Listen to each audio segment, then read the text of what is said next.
The Bible. Is it hard to understand? When it comes to reading the Bible, the first thing that comes to mind is the fact that this is the Word of God. The seals have been broken, and the truth is here. And when we go throughout the scriptures, when we go throughout extra biblical records, we find that the language that God employed, that He used to create the heavens and the earth, was the Hebrew language. Christ said, I came for the lost sheep of the house of Israel.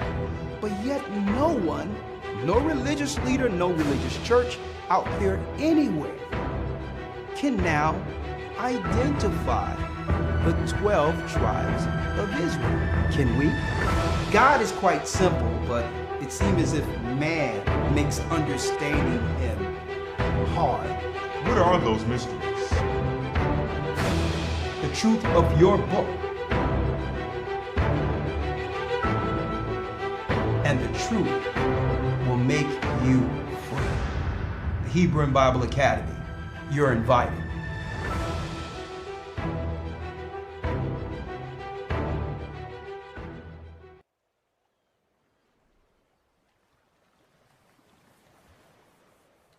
Shabbat Shalom. Let's go.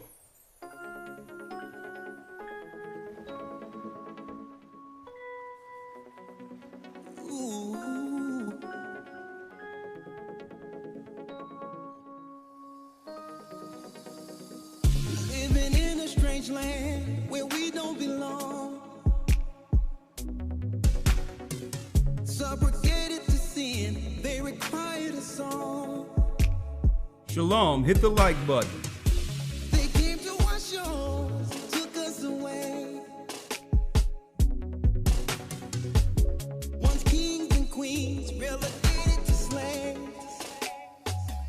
Oh, bring me home. Hit the like button.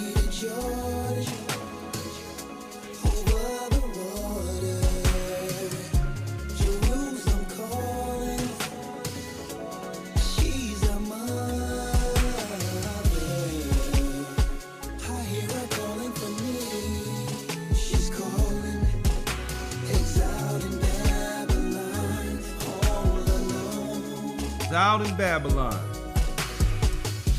It's coming to me, I'm remembering. It's in Deuteronomy. I'm praying to God, come set us free. Set us free. The nation's programmed our brains to look the other way. We were lost and ashamed. Living confused with no hope. Walk around with my head hanging low. Spirit was crying for change. Then you revealed your name from the sides of the north. A strong wind carried me. I seen a vision of this beautiful land.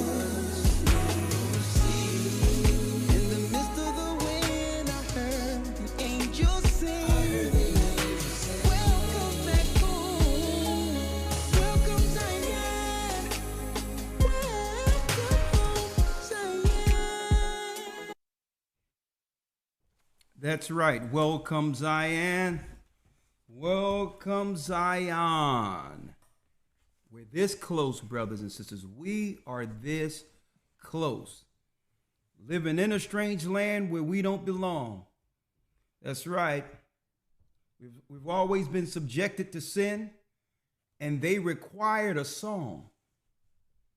They came to our shores and took us away. Well, I'll play the rest of the song later, but we are about to go into a detailed lesson today, brothers and sisters. First and foremost, Shabbat Shalom to all of our brothers and sisters throughout the four corners of the earth, the Israelites, as well as the Gentiles who believe in what? Who believe in the one true God, the God of Israel, who sent His Son in the earth for the remission of sins. AHAYAH is His name. AHAYAH is His name. Come on in. Hit the like button. Please do us a favor. Hit the like button. Of course, you know they don't want us, getting promoted on the front page of this platform and all that. It's all good. But with your help, others will realize that we're actually streaming today. So I'm glad you're here. Hit the like button, please. Okay? Hit the like button. Hit the like button. Now, real quick, as you can see, there's a deep historical as well as biblical lesson we're about to go into today. All praises be to the Most High. There was so much material and information from last week's lesson that I couldn't leave out there in the midst of us going into a Middle Eastern war when it comes to the sons of Ishmael. I mean, the history was so, I would say, we were inundated with information and study to a degree where I said, you know what? I left a lot on the cutting floor, even though the last week's lesson was very, very detailed when it comes to Islam. But I left so much on the cutting floor that I thought that I would open it up for you brothers and sisters today to hear the information, I couldn't go into being pressed by time. Okay, we taught like what, 3-4 hours, almost 4 hours of this lesson. But there was so much material, so much history on the cutting floor. I said, you know what? I need to make this lesson, I need to complete it here on a Sabbath. Even though it was complete and wrapped up, right? But I said, you know what? There's so much information. I need to share this. In the midst of what's going on in the Middle East right now, Arabs, Jews, battles that's going on, which is prophetic on a whole nother level outside of Christians' prophetic perspectives. Christians don't have no idea what that war is about over there. Okay? And we need to get it right and get that straight concerning how the Muslims are actually viewing that war over there. So that leads us to our lesson today. That's right, folks. That leads us to our lesson today. All right. 1 second here. That leads us to our lesson today. The Edomite Ishmaelite conspiracy. Oh, yeah. You're going to want to like, share, and tell everyone you know about this lesson today. We're doing a biblical history lesson for you all today. We left so much on the cutting floor, a lot we taught, but I want to quantify this just in about an hour or so, just so there's nothing left out there this coming Sabbath concerning what's going on with the war. Right? Here we go. Someone says, the Bible Academy was off the chain last week. I watched it 3 times. Hey, well, I'm glad you're here. Right? And if you're not in that academy, you're missing it. Tomorrow we're going into the true purpose of a man according to God. Right? Because when we're on our purpose according to the Almighty, it doesn't matter what the other Gentiles and nations are scheming against us. Doesn't matter. When we're on code with God, our God, there's a moral standing that won't allow them to harm us. See, they need demonization before destruction. But if we get on code as far as our morality goes, now they can't use those negative optics to actually come against us. And we can navigate through their eugenics, which is their science. Anything they try to push on us through schools, we can ignore it and say, no, we have our own history. The only thing we need you to teach our children is what? Read, writing, and arithmetic. That's it. That's it. Okay? We don't need your social engineering in school. We don't need your indoctrination. We don't need your sex education. We don't need any of that. We don't even need your history. See, that's the key point of getting on code with our God. Because when we get on code with our God, we begin to operate, insulated amongst ourselves, supporting ourselves like we did in Israel. And of course, on top of that, if we were to get on code like that, folks, I'm going to tell you right now, folks, we would strangle the finances of the black and brown people who are coming over here undermining us. See? Christ stated, where your treasures are, your heart shall be also. Where your heart is, your treasures are. So what you spend your money into, that's what you truly like. Or that's what you truly have an infinity for. So if these people are destroying you, but yet you're still giving them your hard-earned cash, you're saying, yeah, I like this pummeling you're doing on our people, the destruction and the regenerification. So this is why they don't want us on code, folks. They don't want us on code because when we come with our purpose, you know what? We began to look at the whole worldview entirely different. And we're able to avoid their exploitations, them exploiting our people. But I digress. The purpose of a man tomorrow. See, when you're talking about the purpose of a man, you don't have to down women to speak and highlight what our purposes are. Christ didn't have a woman. Okay. All right. Paul didn't have a woman. And even though it's good to have a helpmeet if you have so much work to do, when you're on your purpose, you don't have to now put someone else down to highlight or to magnify yourself. You get on God's purpose, and it's a simple process getting a woman to get on code with you. It's that simple. Even though I don't agree with the feminism and what's going on and how they use that to actually destroy the simple and to actually make a toxic environment for our community, of course, I don't like that. But all in all, if we get on purpose with God, like anyone else, man or woman, guess what? You get down or you lay down. If you're not on purpose with God, you're not going to make it anyway. So if a man is on purpose with the Almighty and women or the community don't want to get down, they're going to lay down because judgment has already arrived in our communities. And it has arrived in the form of black and brown people. And I'm here today to set the record straight in case you have any idea, if you are confused, concerned with what's going on geopolitically in the earth to understand what's going on over there in the Middle East. I'm going to make it simple for you today. So to protect your family, your children. Because I believe the media has confused us. Have confused you.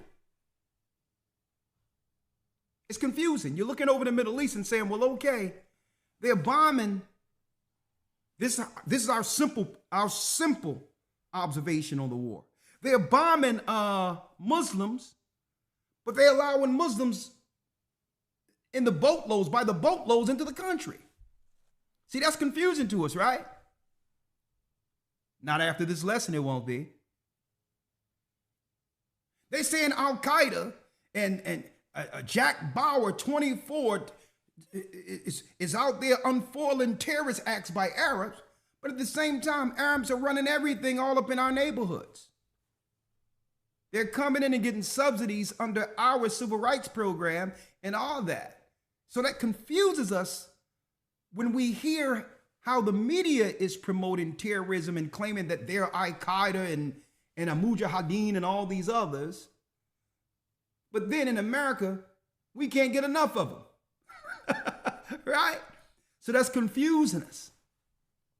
Right? Right? Like for instance, and I'm going to put it all together for you. Like for instance, stuff like this confuses us, right? Let me pull this up. Stuff like this confuses us. And yes, I want to say this also. As we're broadcasting, of course, they won't allow anyone to support this channel for some reason, even though we deal with the guidelines, right? I want to say if what we're bringing forth is helping you, the Bible says, of course, if we instilled in you our spiritual things, shall we not reap your carnal things, which is help? So if this is resonating with you as we go along, of course, they won't allow this channel to be supported like the other channels, okay? Our channels, for some reason, are perpetually in jail, right? There is a way in which you can support us on this particular banner you see before you, okay? That top one right here where it says classes, you can support us that way, or go to historytimes.org if you don't have Cash App. So just like you would support any other channel at any time, you can always use that top support Cash App thing right there and make sure that, you know, you help us out so that we can continue this work, right? So that we can further the work and open up more churches throughout the earth, okay? So let me go back to what I'm saying real quick, right? And again, historytimes.org for the academy. See, stuff like this confuses us, right? Let me pull this up. Let me pull this up for you right here. Stuff like this confuses us. Now, what we have here is a current address. Now, this current address is from the White House. Kamala Harris, in the midst of the Israeli-Palestinian war, right? Fair use. Matter of fact, I don't have to say that because this is government addressed, all right? I need y'all to understand this, right? This is Kamala. Now, they're not doing anything for our people, but I need y'all to hear this real quick. And today, we take another important step forward in our fight against hate. For years, Muslims in America and those perceived to be Muslim have endured a disproportionate number of hate-fueled attacks. As a result of the Hamas terrorist attack in Israel and the humanitarian crisis in Gaza, we have seen an uptick in anti-Palestinian, anti-Arab, anti-Semitic, and Islamophobic incidents across America, including the brutal attack of a Palestinian-American woman who was Muslim and the killing of her 6-year-old son. A senseless act of violence that the Department of Justice is investigating as a hate crime. For so many people in our nation, the past few days and weeks have brought about all too familiar fears. Fears that they will be targeted, profiled, or attacked simply because of who they are, how they worship, or how they look.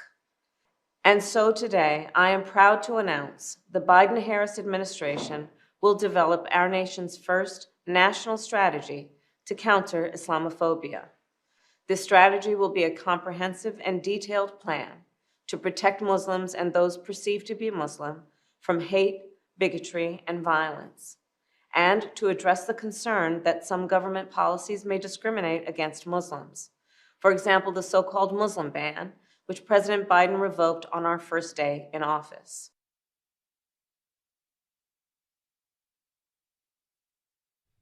Now, Islamophobia? Not once could they do an anti-hate bill when it comes to the black people or the tribe of Judah in America who have suffered more than any other people. It wasn't those who worship or the Arabs and others. It wasn't their numbers. That constituency didn't get Biden the White House. It was black people, predominantly black women, our sisters. But out of nowhere, millions of dollars going into a war. They use one act, one crime that they claim happened against a Palestinian to place in law anti-Semitic what you would call Islamophobia. They're making this stuff up. I don't know what that is. One act, when there's a whole war with buildings falling and all that with Palestinians in it right now. So this is confusing Americans.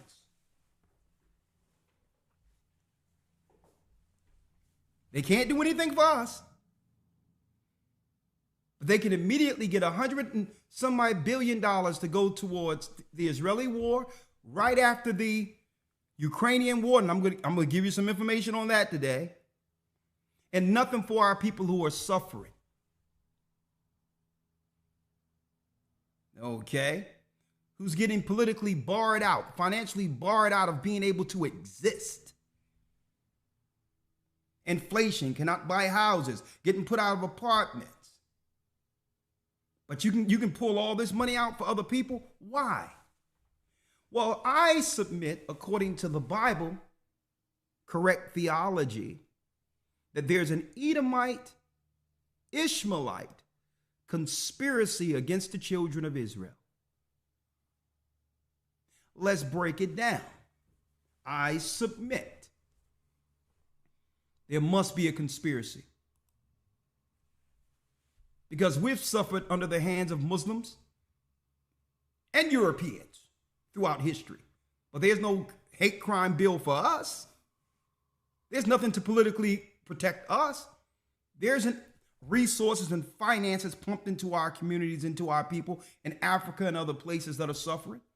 A matter of fact, if you look at what's going on with Venezuelans, if they didn't topple that economy and destroy that after the death of Chavez, there would be no need for asylum seekers to come into America today. Our people are being destroyed throughout the four corners of the earth, and no one can understand it. This is a prophetic conspiracy, and I'm breaking it down. Okay. That's right. I'm breaking it down. Okay. I would say get your popcorn ready. No, get your unleavened bread ready for this particular breakdown today. All right. Get your matzah crackers ready. All right. Let's do it. And I want to take my time with this. Get your matzah crackers ready. Elder Lawyer, let's start off with the Hebrew Credo. Yes, sir. Shema Yasha'Allah Ahaya Allahaya Nawa Ahaya Achad. Shema Yasha'Allah Ahaya Allahaya Nawa Ahaya Achad. Hear, O Israel, the Lord our God is one. Hear, O Israel, the Lord our God is one God, the God of Israel. Now, since we going into a conspiracy here, right? Let's first frame let's set the foundation with the characters. Right? Let's first set the foundation with the characters. Elder Lawyer. Now, what I need you to do, Elder Lawyer, I need you to get me the sons of Ishmael, right? I need you to get that. We just covered that in the academy.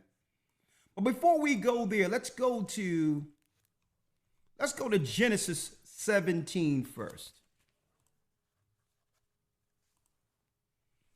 Genesis 17, and thank you all for your support, brothers and sisters. I really appreciate that. Let's go to Genesis 17, right?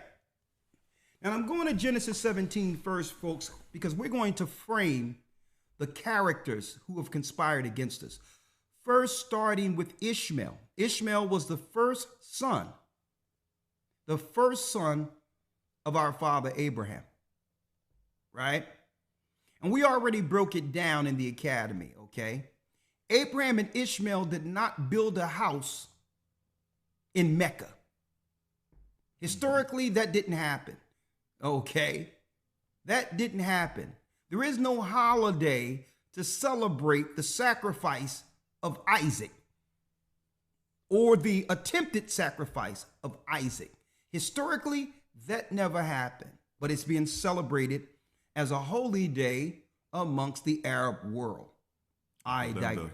the attempted sacrifice of Ishmael. Yeah, for them. the attempted sacrifice, of Ishmael. Right. They're trying to claim that there was an attempted sacrifice of Ishmael. Well, that was Isaac. That was Isaac, where the Most High stopped Abraham from what? Sacrificing Isaac. It was Isaac who helped Abraham build an altar for a sacrifice. He was a grown man when it happened. And that happened near the area where Christ was crucified. There was never a house built that we call this shrine of Mecca where Rock is today, which is a pagan temple today. So let's set the record straight first and foremost. All right. So here it is. Ishmael is already 13 years old at this point, Elder. Right? He's let me get this out of the way here. He's already 13 years old. Let's read Genesis 17:1 first, Elder Lawyer. We're gonna skip through this. We're gonna get the points and go straight to it, right? Yes, sir. Let's get when Abraham was 90 years old. Let's read it. Yes, sir. The book of Genesis, chapter 17, verse number 1.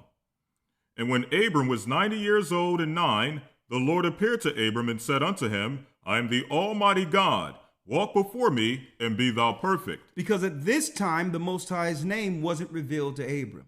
He was called God Almighty, the God of all gods, the maker of all celestial beings. Okay? Now, when you go down here, Genesis 17, Elder Lloyd, we're going to jump right down to it.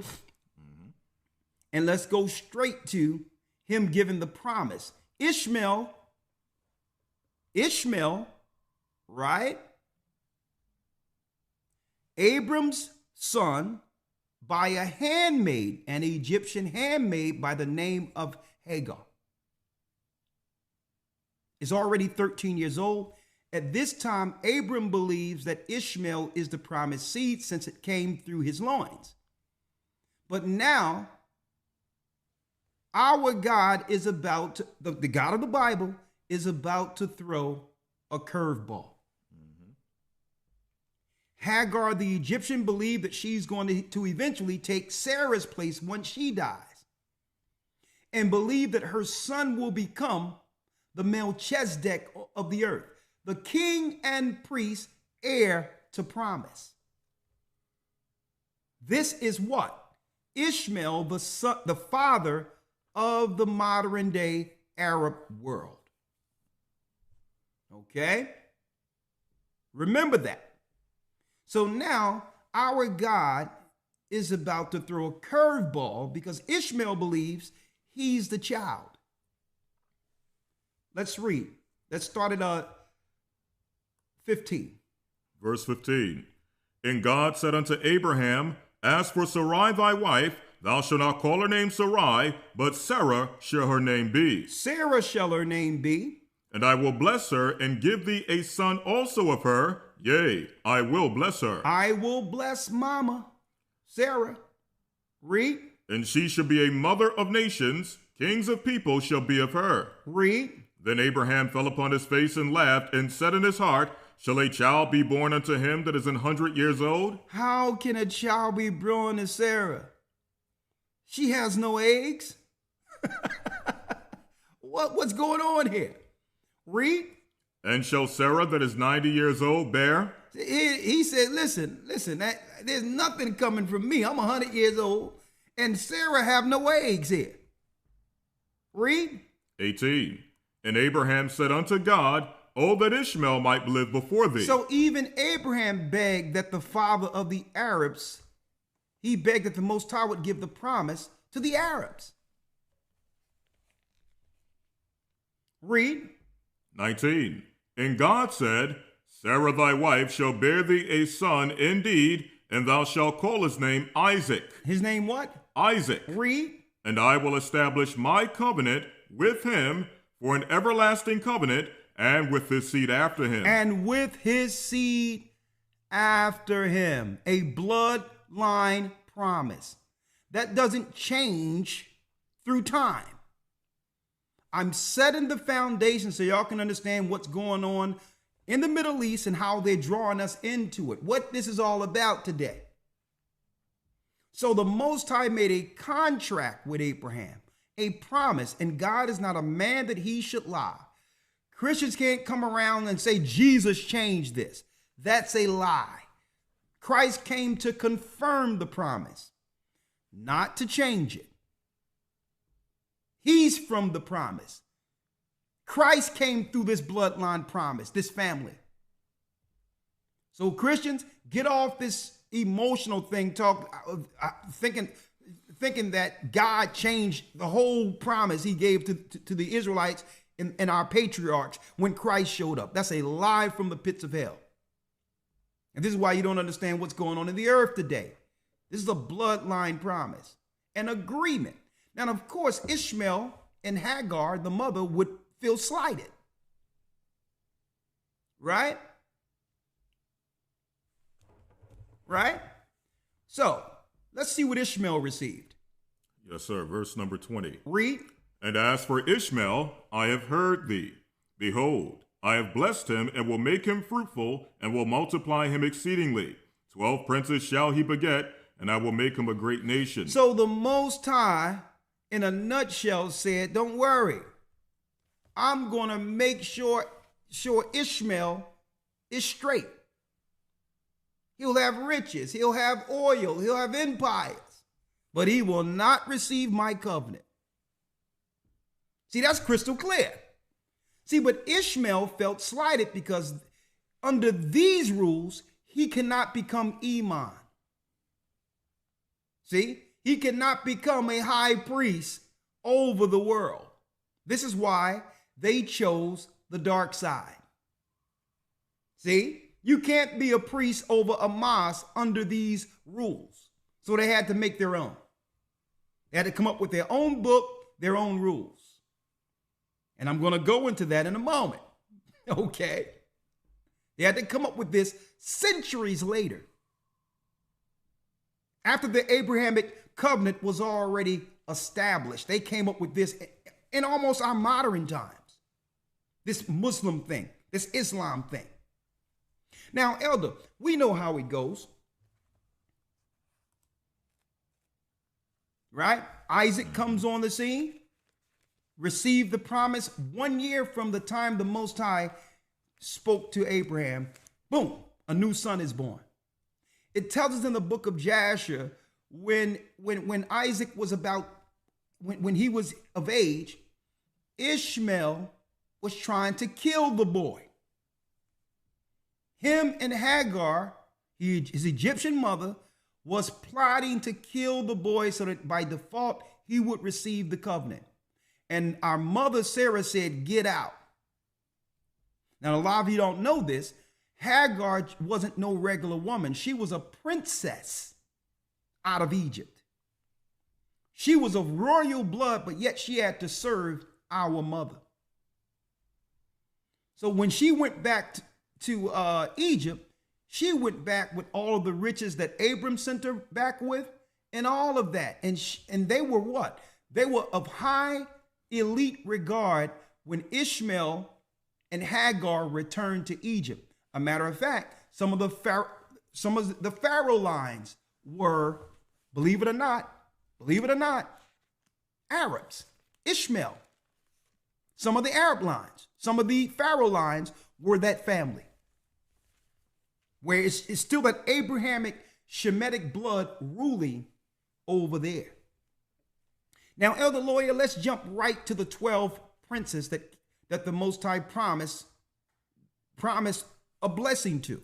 Because guess what? I have no problem with our God blessing other people. It's recorded in the Bible. But the Arabs weren't supposed to take that blessing that our God gave them and to use it to turn on us. We were family.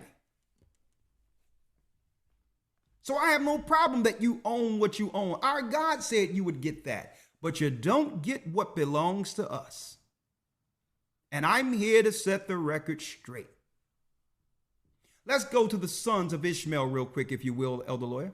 Yes, sir. The book of Genesis chapter 25, verse 13. Yes. Genesis 25, verse 13, right? Let's read it. And these are the names. Matter of fact, let's start at the first verse so we can get just to get a foundation here. Yes, Read. sir. Genesis 25 and 1. Then again, Abraham took a wife, and her name was Keturah. So as you can see, it was promised that many nations would come out of Abraham. So he just didn't have a nation that would come through Hagar, which was the Arabs, right?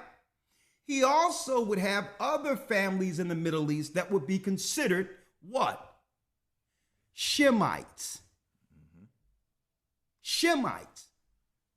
So when someone says anti-Semitism, it can't just apply to one family out of Abraham. It's all the children of Abraham are Shemites, which means if you do something against me, who's an Israelite, under that label, that would be considered anti-Semitism.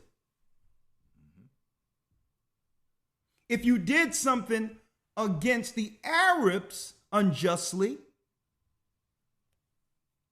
like Kamala is claiming, right? The anti-Islamic is Islamophobia, some name they done made up. There will be no need to make up a new phobia to protect them. They should be protected under anti-Semitism since Arabs are from Shem too. Abram is from Shem. We're from Shem. The so-called white man is from Shem. So when you go into the Bible, right, it shows here in Genesis 25, all the families, Keturah and others that came out of Abraham, who so happened to be Shemites, where they get the term Semitism from, or Semite from. It's a mispronunciation of the son Shem. It's not Sim, it's Shem.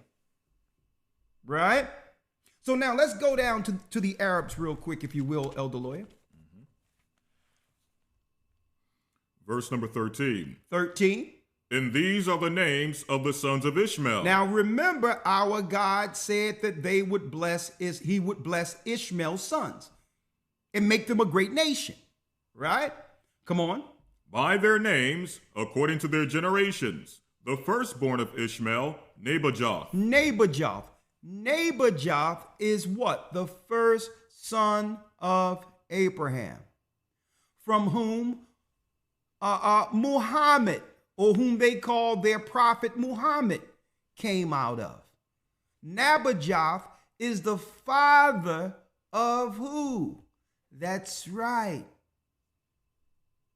The tribes of Koresh. The tribes of Koresh that Muhammad came out of, Nabajoth is the father over that particular bloodline of Muhammad. And this is why they wanted the priesthood to go to Muhammad, because it's through the firstborn of Ishmael. This is why they started what you would call a priesthood through Ishmael's heir that became your imams today, that set up their pagan temples called mosques today.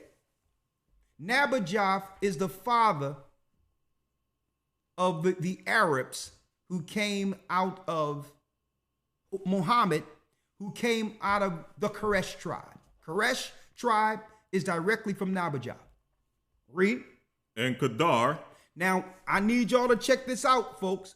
Kedar. Because when you look at it in our modern times, it's Quadar with a Q. It's Quadar with a Q. Remember this Kedar as we unfold this conspiracy. Remember Kedar because it's the same as Quadar. It's Q-E-D-A-R in our modern times. It's with a Q instead of a K. Go on.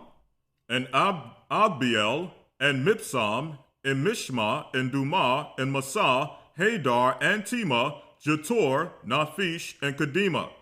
These are the sons of Ishmael, and these are their names by their towns and by their castles, 12 princes according to their nations. 12 princes according to their nation. Eventually, these particular nations, these particular tribes would run what we would call the modern day Middle East, which is a new term just come up. They would run the old world according to this promise. See? From where? From Saudi Arabia.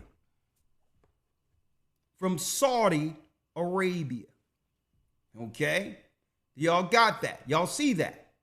Now we've set the stage for the first son, who now feels slighted, now that Isaac have received the promise. Now let's go over to Esau, if you will. Yes, sir. Genesis chapter 25, verse number 20. Now we're going to stay in the same chapter, right? And we're going to Genesis 25, verse 20. Let's read it. And Isaac was 40 years old when he took Rebekah to wife, the daughter of Bethuel the Syrian of Padan Aram, the sister to Laban the Syrian. And Isaac entreated the Lord for his wife because she was barren, and the Lord was entreated of him, and Rebekah his wife conceived. Rebekah conceived. Now Isaac has the promise now. He's about to now bring forth the heir to that covenant that our God gave or was shown to Abraham now. See this? I'm going to help you understand the whole geopolitical wars when it comes to racial tensions, including what's going on in the Middle East right now. Stick with us. And guess what? It doesn't matter where we go, right? It always comes back to our people. We're living in the earth a biblical narrative that only the Bible can give understanding to. You can't understand this by looking at this just through politics or thinking that it's about money. No, this is about prophecy, folks. Because they understand right now that every empire that was prophesied out of the Bible came into fruition. And it won't be too long before this empire falls to make way for the empire that stands in its ashes. Christ's empire. And when I say Christ's empire, for those who don't understand or don't know to believe in Christ right now, we're not talking about the Christ you were taught about in the Christian churches. They're not teaching the full truth on Christ. When we talk about Christ, we're also talking about a promise that embodies his people who will stand as the next empire. And this is why they're trying to consolidate the earth so that they can now, at the very end, war against the true covenant people. Right? Let's go. 22. And the children struggled together within her. And she said, if it be so, why am I thus? Okay, if I'm blessed to have children or a child when I couldn't, why am I experiencing such pain? Read. And she went to inquire of the Lord. She went to talk to the Most High about it. Read. And the Lord said unto her, 2 nations are in thy womb. So eventually 2 races of people would extend from this woman. Now, this is a future prophecy. There's no such thing as children coming out real time and being 2 separate bloodlines of people. No, it didn't happen that way. Eventually, one of these children would link in with the Canaanites and bring forth an entirely different nation outside of a covenant people. Right? So here it is. Another problem. 2 people, 1 promise. So obviously the child who don't get his way on this round is going to feel slighted as Ishmael was slighted or feel slighted. And eventually these 2 prophetic figures from the seed of Abraham would conspire together against their common enemy. And this common enemy would what? Would be between the crosshairs of these 2 families until a savior would come to help these particular people. So let's see the child who feels slighted this time. And the Lord said unto her, two nations, two races, read, are in thy womb, and two manner of people shall be separated from thy bowels. And the one people shall be stronger than the other people. Read. And the elder shall serve the younger. So similar to how Ishmael was the elder, but didn't receive the promise.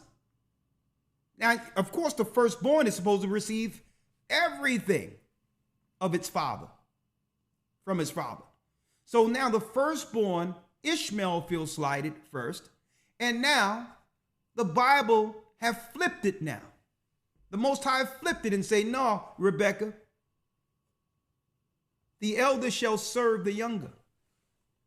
Your pain is a result of these children fighting in the womb for one promise. They're fighting to see who comes out first. And that's the pain you're experiencing, my daughter. That's the pain you have experienced. One promise, two children.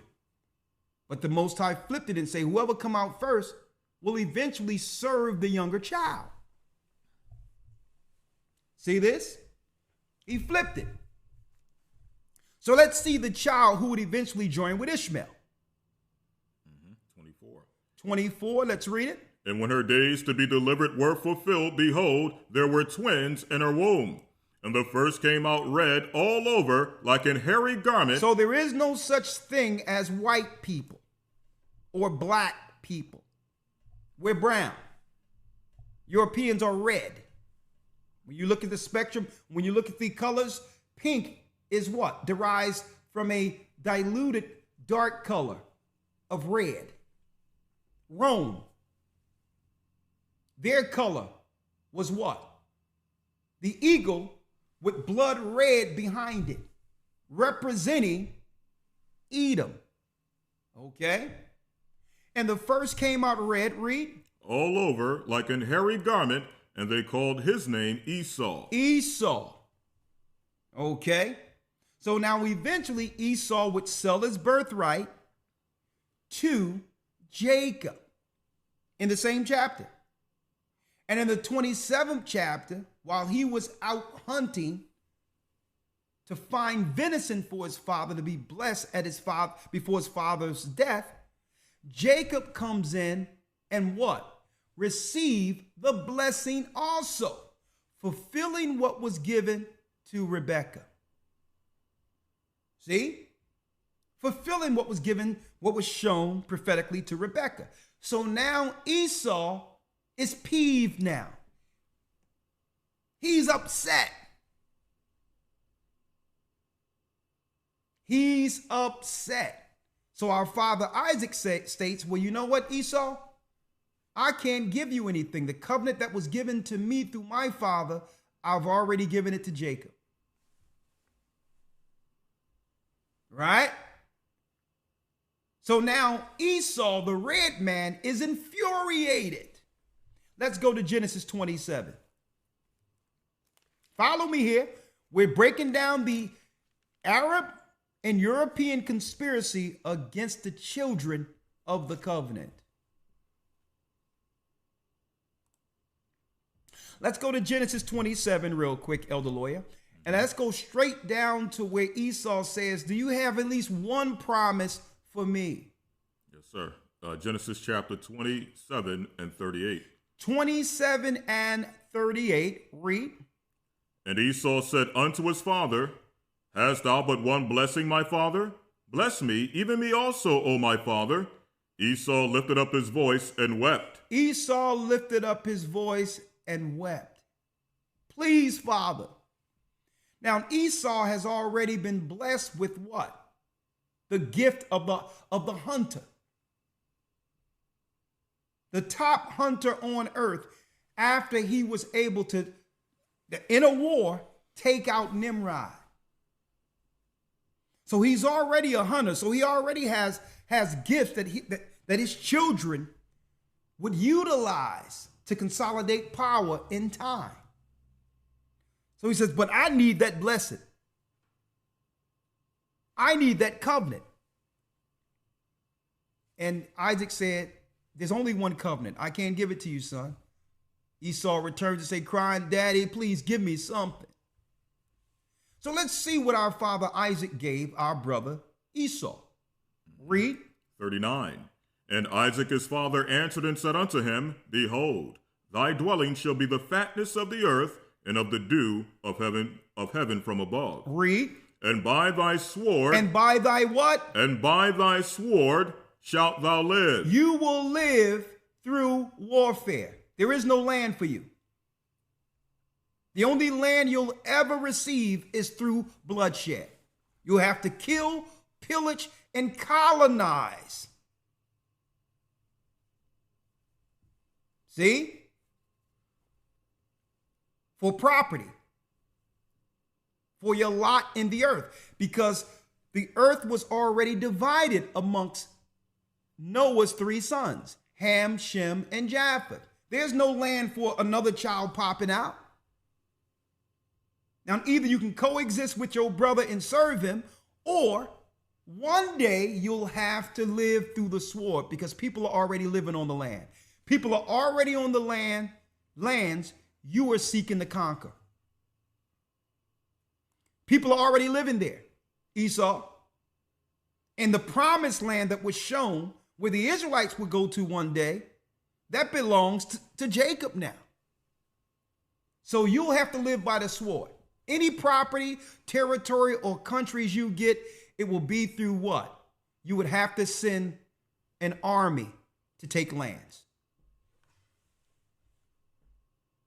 Right?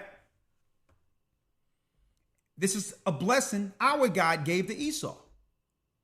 And by thy sword shalt thou live, read. And shalt serve thy brother, and it shall come to pass when thou shalt have the dominion. It says, when thou shalt have the dominion. So it was prophesied that Esau would one day rule the earth, a dominion or empire. We know, according to the prophecies given to Daniel, the last 2 empires belonged to Esau, the Greek Empire and the Roman Empire. See? And they were able to get the Greek Empire through Zepho, who eventually Zepho, Esau's grandson, who went into Kittim and became king over what? Greece and Italy. Cyprus and Italy. Zepho became king and built a palace that also had what? It had a dark door where Satan would come in to interact with him for the new religion. And that's the origin of the Vatican. That's the origin of the Vatican. Another name for Zepho. Another name for Zepho, Esau's grandson, is Janus. The god Janus, the Greek god. That's another name for him. Okay? And that's where you get the Vatican from. It didn't come from Peter. That's a lie. After they destroyed Jerusalem, with their integration of paganism, Mithraism, into what you would call Christianity, they took Venus out of the temple and turned her into Mary. And they took Jupiter out of the temple and turned him into Peter. What we see today at the Vatican started thousands of years before there was any such thing as Christianity. Zepho set up a satanic temple. That's the Vatican today. Esau went into Europe and gained dominion, as was promised through our father Isaac. Read. Verse number, the rest of verse 41. And by thy sword, 40. Yes, sir. Verse 40. And by thy sword shalt thou live, and shalt serve thy brother, and it shall come to pass when thou shalt have the dominion, that thou shalt break his yoke from off thy neck. Read the 41st verse. 41. Read. And Esau hated Jacob. And Esau what? And Esau hated Jacob. And Esau hated Jacob. Because of the blessing wherewith his father blessed him. Read. And Esau said in his heart, the days of mourning for my father are at hand. Then will I slay my brother Jacob. So after the death of my father, there will be a decree to slay my brother Jacob, folks. And I'm going to tell y'all, folks, there's a reason why black people cannot join ancient Freemasonry. They cannot join the Scottish or York rites of Freemasonry. They've created their own little Prince Hall to be at the behest of the top lodges. Because why? The oath of secrecy through Esau lives through those particular societies. What is that oath? Here is the oath. Let's read it again.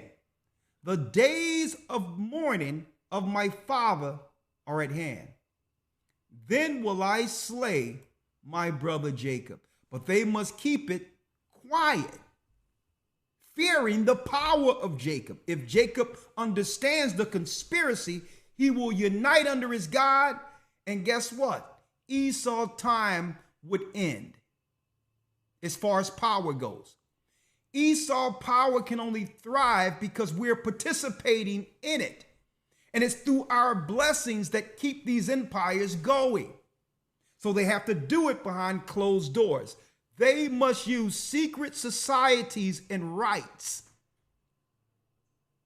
amongst themselves without ever letting Jacob know their true intent is the oath that was given to them through their father Esau.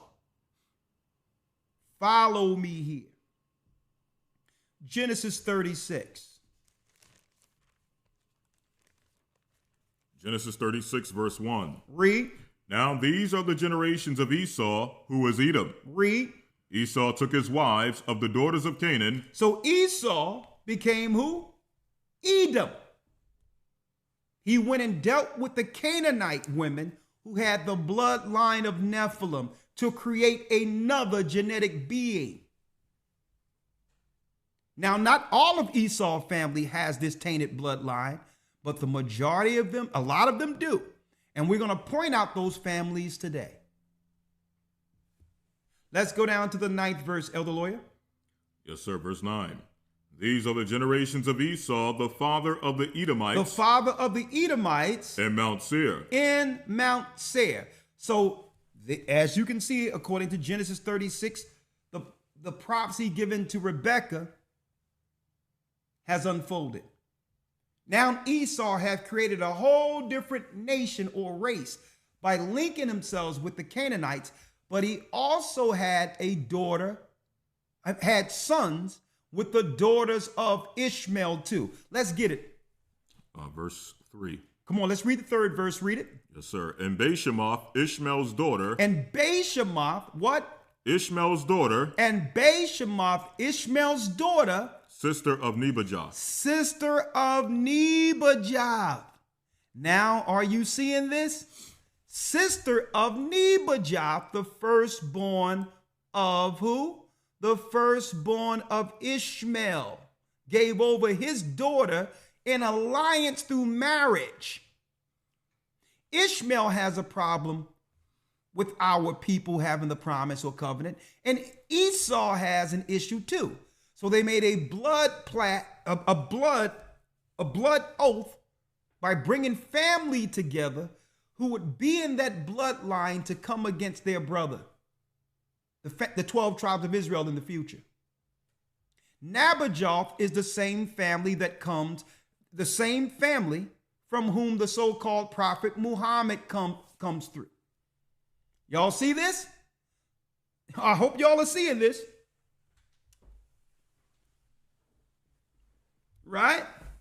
So now, Ishmael have aligned themselves with a family agreement at Mount Seir with Esau. Esau himself have linked to the god of the Canaanites, who is Satan. Okay? According to the Egyptians' understanding of this story, these people, the Edomites, are from the Shashu. And this is where they have erected their god Baal or Yahweh, who have become the new god today of the Tetragrammaton, which is really the god of the Canaanites. The Most High name has never been Yahweh. That name predates Moses. Yahweh is from the god of the Shashu. When Esau went into Mount Seir, he met Yahweh. Yah, God. Hova, the god of mischiefness, darkness, the fallen.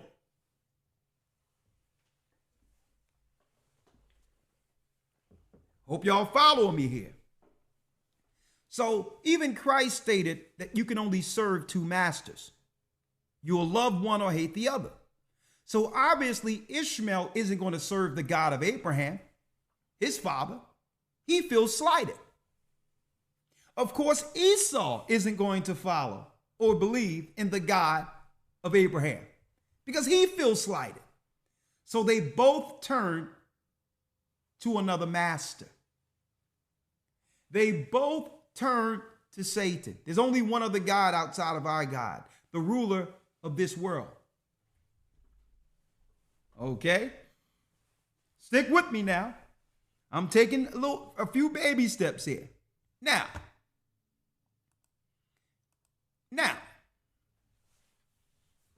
later on in time, once our people fell in Jerusalem, right?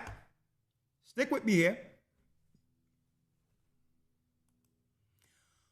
Once our people fell in Jerusalem, there was a situation, right? We fell, and eventually what would happen is, once we fell, well, there's two separate falls.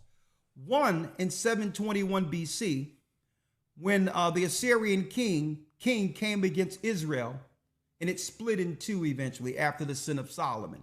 The northern kingdom were taken out of the way, and a lot of them came into the New World, Australia, the New World, and the other areas outside of the Old World, which are the lost tribes of Israel, like your North American Indians and others. Okay? Even went into Asia and different parts of China, like your Cambodians, like your Philippines, like people in Taiwan, okay, who became what you would call the Negroes of Asia, okay? So here it is. 10 tribes leave, and only the southern kingdom exists.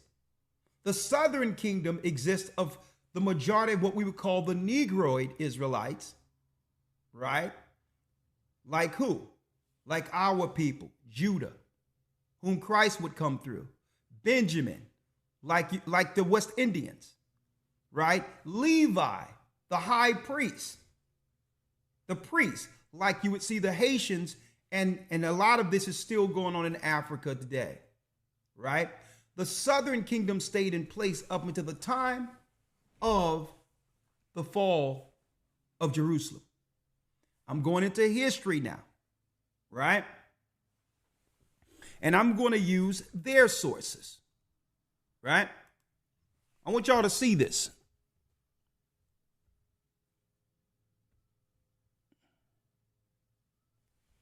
I want you all to see this now, right? And I'm going to go into their sources. This is from the Oxford Dictionary of the Jewish Religion. Right? This is from the Oxford Dictionary of the Jewish Religion. And Elder Lawyer, if you will, you know how to navigate that. Mm-hmm. If you can read that for me. Let's keep it the size it was. Yeah, that's fine. Says here, forced conversion. Forced conversion. Now, this is from Jewish sources. Read. The forced conversion of the Idumeans, or Edomites, to Judaism by John Hyrcanus, 135 to 105 BC, is the only such recorded case of a forced conversions to Judaism. On the other hand, Jews have been victim of forced conversions throughout their history. Now, this is their rabbis mentioning this. That they realize, I'm speaking of the Edomites, were forced into Judaism between 135 and 105 BCE. See? Before the birth of Christ. This is what we would call Jewry or Jewish in our modern times. This is the conversion, according to the Bible and according to their sources. Okay? That means they can practice Judaism, but they're still from the bloodline of who? Edomites, according to the Bible. Right?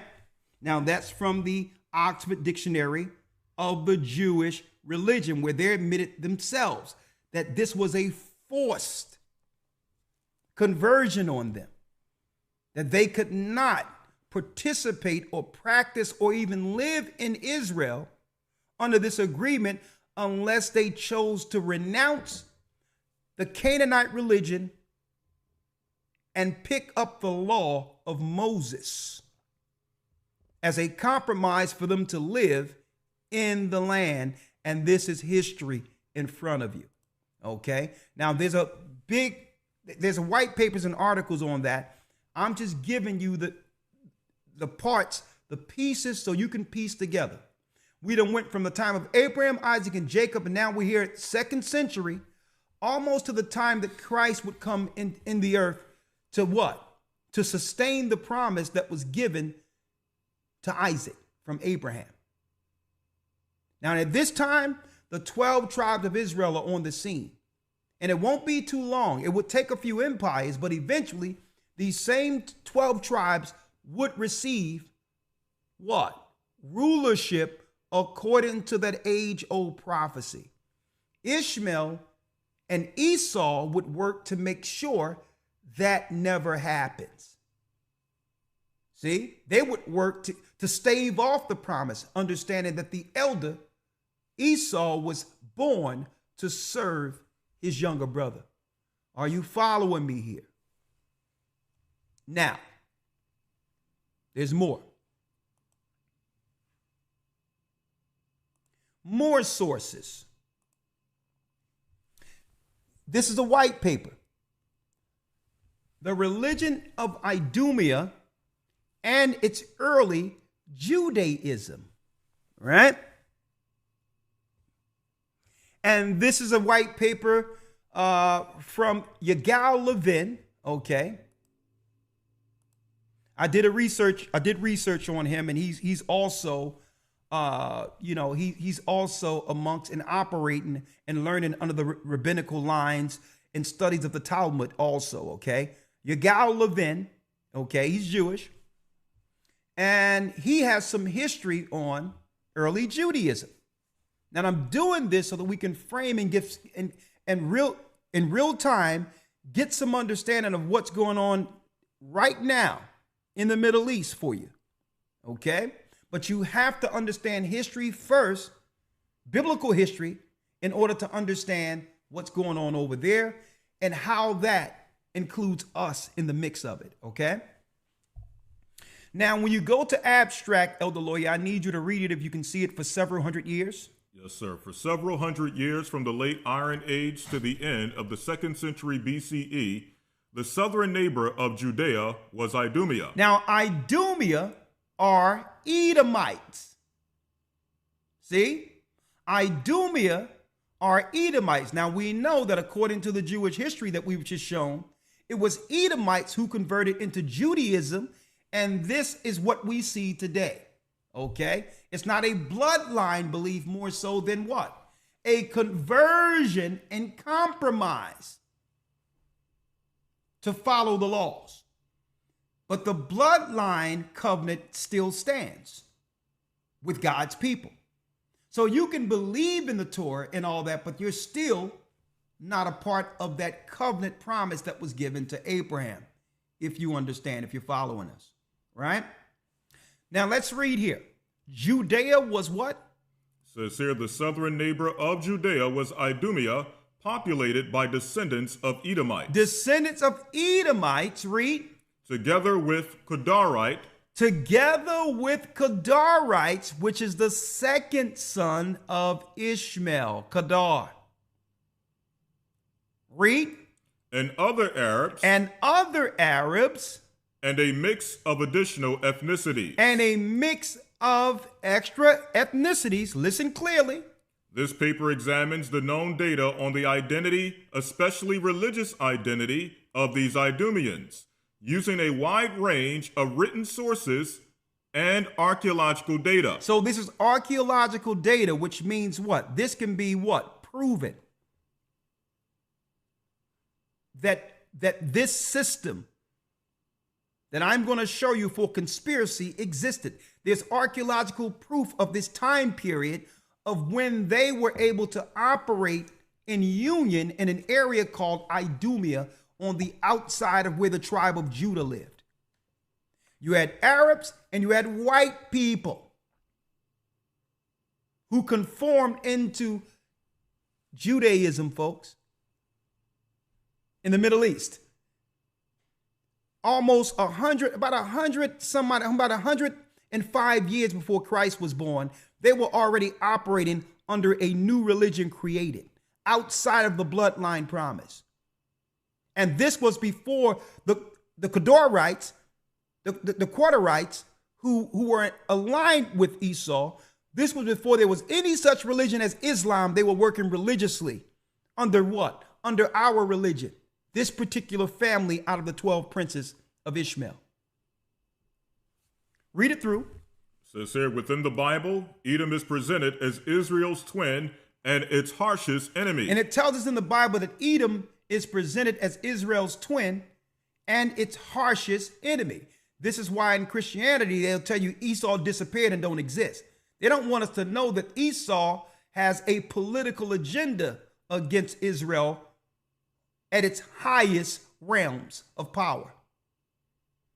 Now, I'm not talking about the everyday guy you see down the street smoking a Newport. We're not talking about those white people here, okay? Or Pall Mall or Marlboros, okay?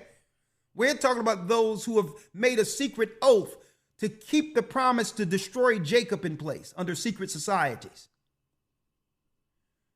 Edom is presented as Israel's twin and harshest enemy. Read. But there are hints that the Edomites worshiped the God of Israel. They worshiped the God of Israel when they was almost forced to, right? During the time of Hyrcanus, during the Maccabean period, during the time of the Hasmonean dynasty. But see, they only did it through compromise. It's not as if they really wanted to follow Torah. This is why they also took up practices when it comes to the Babylonian Talmud and others. Babylonian practices from ancient Canaanites infused with their new religion through compromise Torah. So they'll on the surface deal with Torah, knowing it came from their father Abraham also. But in actuality, their political structure and their true intent of worship comes from Mount Seir. Right? The Canaanite religion. Edom is presented as Israel's twin and his harshest enemy, but there are hints that the Edomites worship the god Israel. Read. While the origins of the Edomite deity Quas remain obscure, as does the process of their migration into southern Judah. Their migration in the southern Judah. So, folks, they were already at this time, they had eyes on the promised land. Well before Christ was on the scene. Arabs and Edomites had a play to get that land, believing that they have some similitude or some relation to that promised land that wasn't promised to them through our God. But the whole time, their focus was to get that area. Arabs and Edomites. Why? Because they felt slighted. They were born before us, but yet our God gave the promise to us. So back then they were conspiring to get the land. Arabs and Edomites. Read.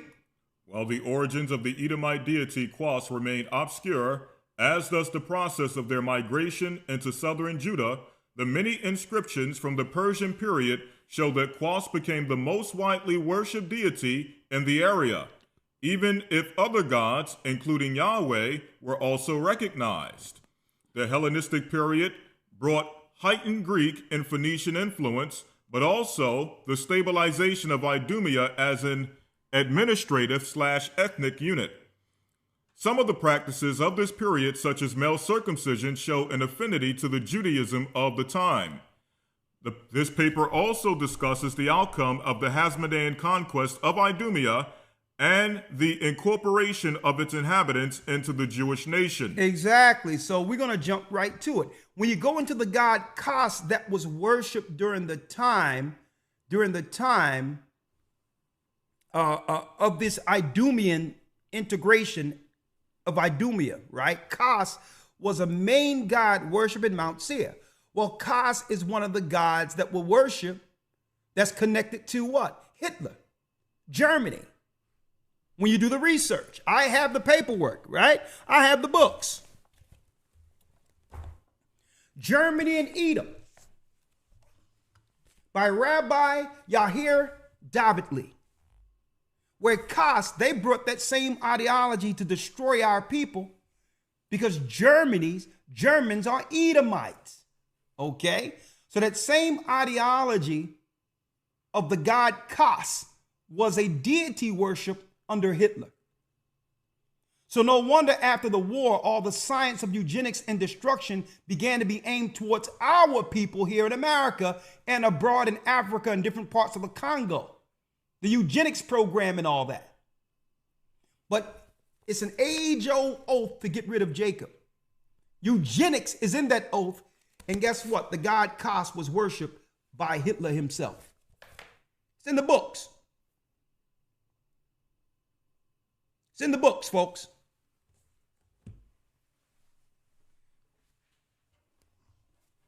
So we're going to talk about it now. We're going to go down to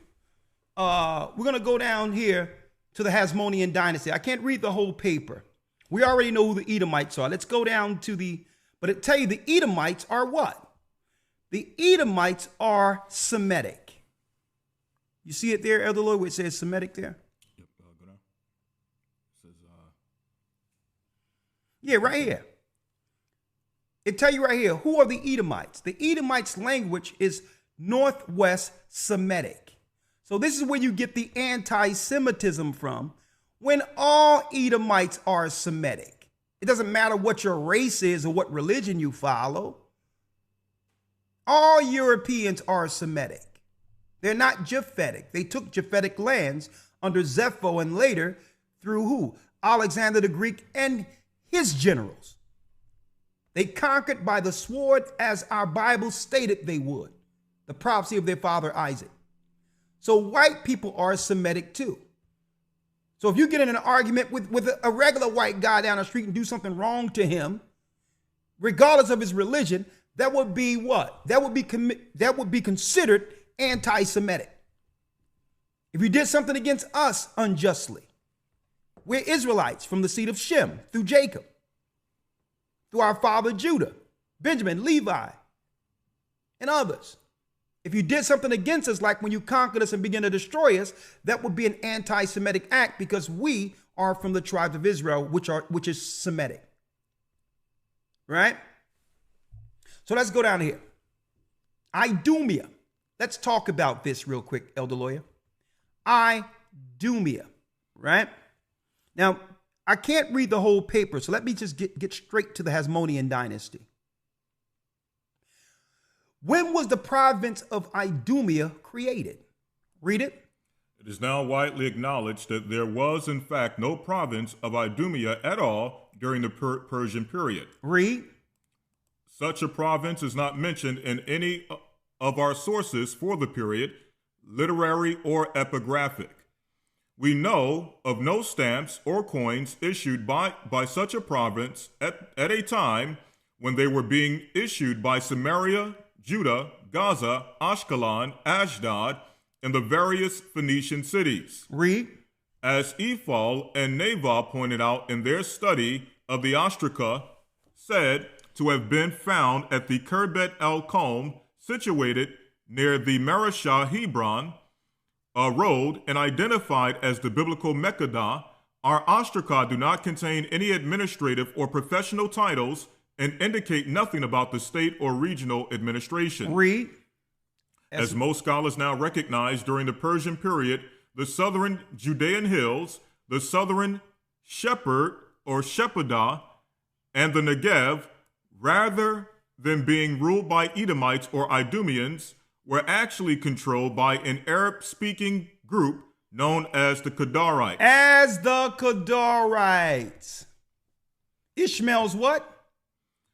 It says here, the eponym of this group, spelled Kedar, in most English translations appear in the Bible as Ishmael's second son. Ishmael's second son. I showed you all that. Read. After Nebaioth, the Kedarites are widely attested in the Bible and in Assyrian inscriptions from the late 8th century onward. 8th century onward.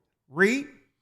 It would seem that by the mid-5th century, at the latest, these Kedarites, or Arabs, Kedarite Arabs, had established their control over the Negev and Sinai, as well as the old land of Edom.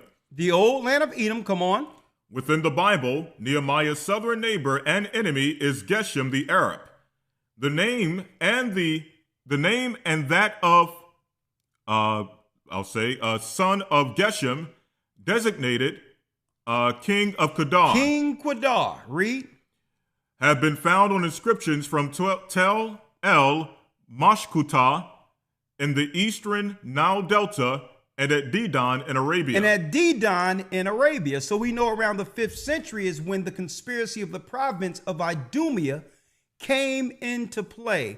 And we're going to show you what was that particular conspiracy in a moment. Right? So, as you can see, let me go down here. I don't want to go into that guide. This is an extensive white paper. Kos and the other gods of Persia, period, Idumea. 1 second, let me go here. Hellenistic practices of Idumea. Right? Hold on.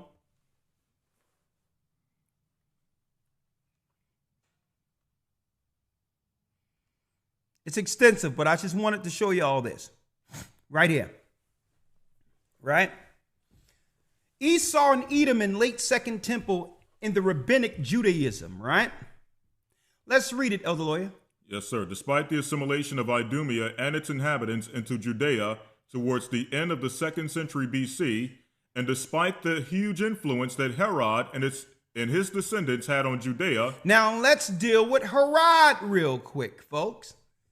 Because Herod, follow me here, Herod was known as a man who eventually would seek to kill the covenant child Christ. Right?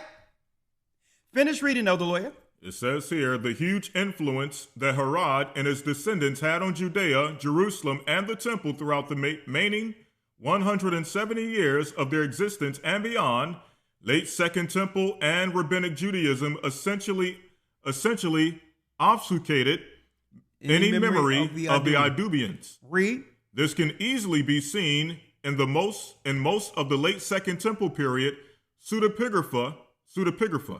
Besides the story of a conflict between Esau and Jacob in Hebron area in Jubilees, which may reflect a pre-John Hyrcanus reality, the later pseudepigrapha, such as the Testaments of the 12 tribes. I read it. Read. 4th Esdras, 1st Enoch. 2nd Esdras, when you look at it. 1st Enoch. Read. And others mostly built upon the biblical depiction of the enmity between Edom and Israel. So there's an enmity between Edom and Israel. Now let me show you one other thing here. One second here. And we're going to get to our modern times, our current times in a few moments. Just bear with us. Right?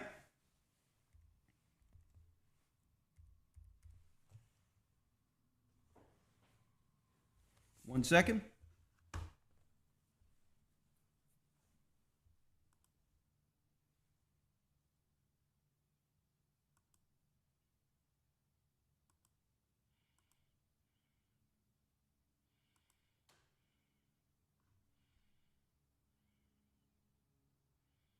Right here.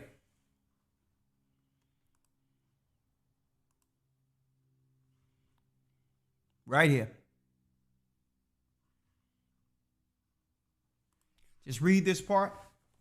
For several hundred years. Yes, sir. For several hundred years, there existed south of Judea an ethnic and administrative entity which we call Idumea. That we call Idumea, read. While the origins of this entity and the process by which it came to be are debated and will be discussed below, its end is well known.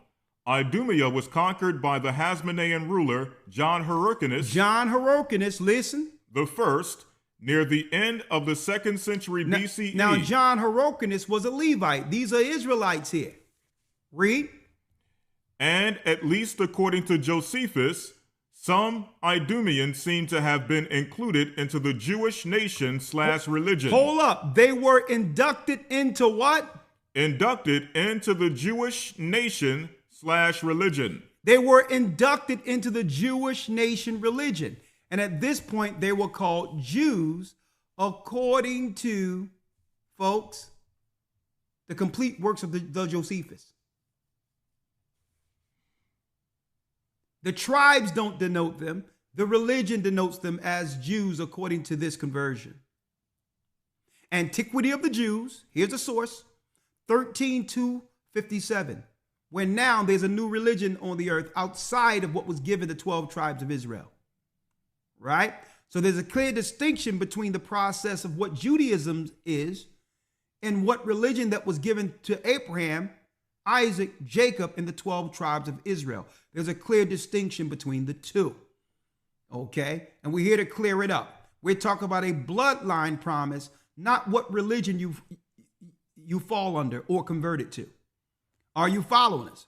Now, since we're there, going along now, right? Let's get it here. Let's now read the conspiracy.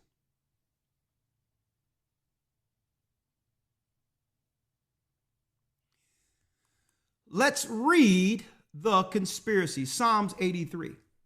So we know that there was Arabs and Edomites who came together to conspire in secret against our people. David understood this, right?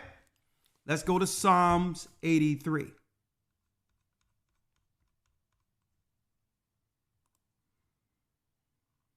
All right, Psalms 83, verse 1. And I'm going to tell y'all, brothers and sisters, if y'all think this is something, get in that academy. I'm telling you. Now let's do it. Psalms 83. Let's read. Keep not thou silence, O God. Hold not thy peace and be not still, O God. For lo, thine enemies make a tumult, and they that hate thee have lifted up the head. Read. They have taken craft. And it says, they that hate you, God, has lifted up the head. Now, why did they hate our God? Speaking of Ishmael and Esau in particular.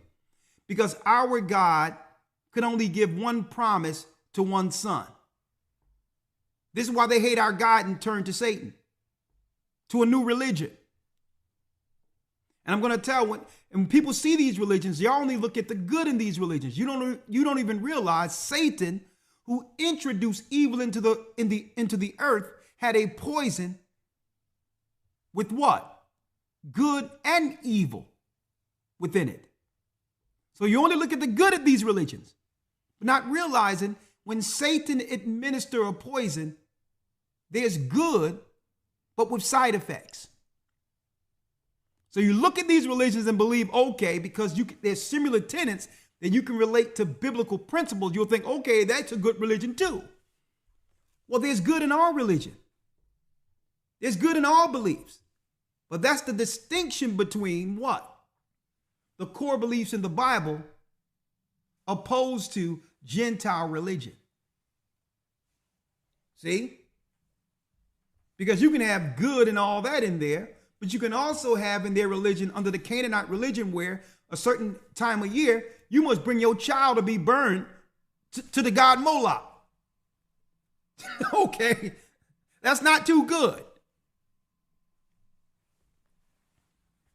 So these people, at the helm of these religions, not the people who just follow them, because some people are like sheep, okay? People just follow the status quo. So this is no indictment on anyone who's following some religion somewhere, because you don't even know the origin of your religions. You're just trying to practice what you believe is the right path based on what was handed down from your parents and all that. So there's no indictment on someone who's trying to seek God through any religion. We're just setting the record straight. At the pinnacle of these religions are Satanists. Okay? And they hate our God because they know our God has a chosen. And that chosen in prophecy was also, according to prophecy, the seed of the chosen were born to judge them for their evil deeds. This is why they attack us. They don't attack us because we're doing something presently against them. They attack us because of the promise. What they know our children will become. Our children will one day judge their children. So they're attacking us to stave off that prophecy. Okay? For lo, thine enemies make atonement. Read. And they that hate thee have lifted up the head. Read. They have taken crafty counsel against thy people. So they're sneaky, crafty. So even David mentioned this conspiracy in Idumea, that they would take crafty counsel against our people. So they're not going to do it out front and let us know they're warring against us. They're going to do it slick. Oh yeah, civil rights, all people equally. We all victims. And don't worry about it. We're going to make sure we do what's right for black or brown people. And you think you're included in that.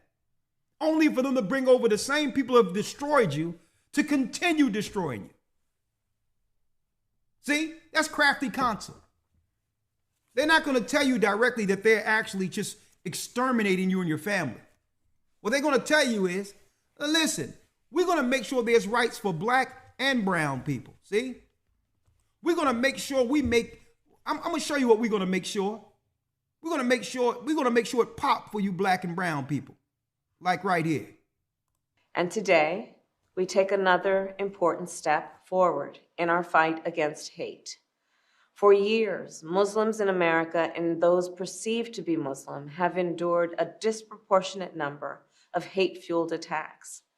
As a result of the Hamas terrorist attack in Israel and the humanitarian crisis in Gaza, we have seen an uptick in anti-Palestinian, anti-Arab, anti-Semitic, and Islamophobic incidents across America, including the brutal attack of a Palestinian-American woman who was Muslim and the killing of her 6-year-old son.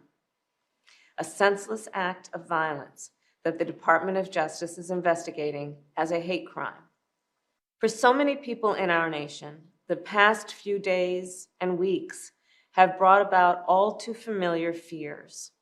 Fears that they will be targeted, profiled, or attacked simply because of who they are, how they worship, or how they look.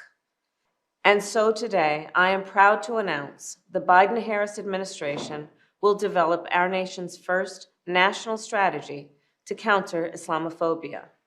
This strategy will be a comprehensive and detailed plan to protect Muslims and those perceived to be Muslim from hate, bigotry, and violence, and to address the concern that some government policies may discriminate against Muslims. For example, the so-called Muslim ban, which President Biden revoked on our first day in office. Are you kidding me? We can't get an anti-hate bill to save our life here. See? Folks, y'all don't see the game?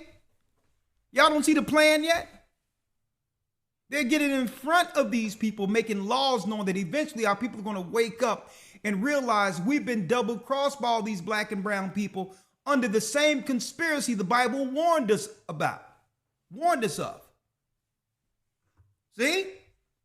So they putting these laws in place knowing that eventually it's going to be mayhem in these inner cities when our people realize that we've been double-crossed, that we're voting in those who are actually, folks, who are actually paid like mercenaries to destroy us inwardly. Crafty counsel. Now, make sure you do right on your black and brown rainbow coalition now. Let's read crafty counsel. Come on. Yes, sir. They have taken crafty counsel against thy people and consulted against thy hidden ones. Read. They have said. Now here's the conspiracy. They have said what? Come, and let us cut them off from being a nation. Let us cut them off from being a nation. Folks, if you haven't already, please hit that like button for me real quick. If you haven't already. 10 people, 15 people, matter of fact, 20 people, just hit it real quick, all right? Let's get 20 more. That's good. They have said what? Come. Thank you for that too. Read. Come, and let us cut them off from being a nation. Let us cut them off from being a race of people. If they divide you, they can conquer you. When East Indians come over, guess what? Even if they just round about and they find some East Indian strangers in the same area, they'll automatically cleave to one another under the same ideologies they've learned in their homeland with their caste systems. See, just because they come to another country doesn't mean their ideas of the caste system changes. Black and brown people, see? Same thing with Arabs, same thing with Asians. Because they are one nation and they're unified. They're unified in their beliefs of their nation before anyone else. And you know what? There's nothing wrong with that. It's only our people that's divided gender lines, sex lines, and everything else, not realizing that we are subjects of this same conspiracy David is speaking of here. Let us cut them off from being a nation. That means a race, knowing that we are the children of Israel. Let's make sure we keep that conspiracy going from generation to generation. Read. That the name of Israel may be no more in remembrance. So we're going to set up mosques and make them believe that we're the priests, that we're the imams. Okay, and we'll bribe their people to teach this con game to their own people as if it's a way of life when really it's a slave religion on either side. In either Christianity or Islam, they'll never tell us that we are in fact from the lost tribes of Israel, proving that they've accomplished the conspiracy. So this is not a religion thing, folks. This is what? This is a bloodline thing. This is the bloodline thing. If we come on code as Israel, then we'll understand who everyone else is in the earth. Everyone else are here. And we'll deal with them accordingly. But if we don't know what nation we come from, we don't know how to get on code with one another according to a civil law. This is why God gave Moses the law before we got the land. We got the law so we'll understand how to interact with one another and on how to interact with our enemies. But if they cut you off from being a nation, you won't even know you're under attack. See? You won't even know that they're conspiring against you because you don't even know who the Bible stated that they would be conspiring, who they would be conspiring against. And that's why I'm connecting the dots for you all today, folks. Their whole thing with their religions is to target us and to make sure we never realize that we're the lost tribes of Israel. Because if they attach us from our name, it's a simpler process. By doing so, they detach us from our God. And when you're not under the hedge of your God, they can utterly decimate a people. And this is what we're witnessing in our communities right now. No name, no God. When they're coming over, Arabs are coming over with their God. East Indians are coming over with their God. Asians are coming over with their gods, united as a nation, and we're decimated. No direction. So the key thing is, for the sake of self-preservation, is to get on code under one law, the law of Israel. Let us cut them off from being a race, a nation, that the name of Israel may be no more in remembrance. And this is why they don't mind us running around with some African ideology and African pride. They don't mind that. A matter of fact, the same people over there fighting, they'll fund Pan-Africanism and all of that. Because the Pan-Africanism we see today isn't the Pan-Africanism that Marcus Garvey was dealing with, folks. Marcus Garvey's whole idea came from understanding that we're the tribes of Israel. It was Bible-rooted, Bible-based. And he wanted to unite Africa under our promise. It wasn't some black thing. When you look at Marcus Garvey's work, it all came from the Bible. He was a staunch believer in the Bible. This is why I understand these people running around talking about, yeah, I'm the prince of Pan-Africanism, and he don't know what he believed. He believed, in witchcraft, hoodoo, Yoruba, and all this other crap, totally crapping on Marcus Garvey's legacy by denouncing the book that inspired Marcus Garvey. It was the Bible. Even the revolts that led to them setting us free was Bible-based. Nat Turner and all that, when they realized we the children of Israel, guess what? No longer could they keep you under some slave mentality, because why? If you are an African or a Hamite, there is no promise to you according to what? The Bible. There's no promise.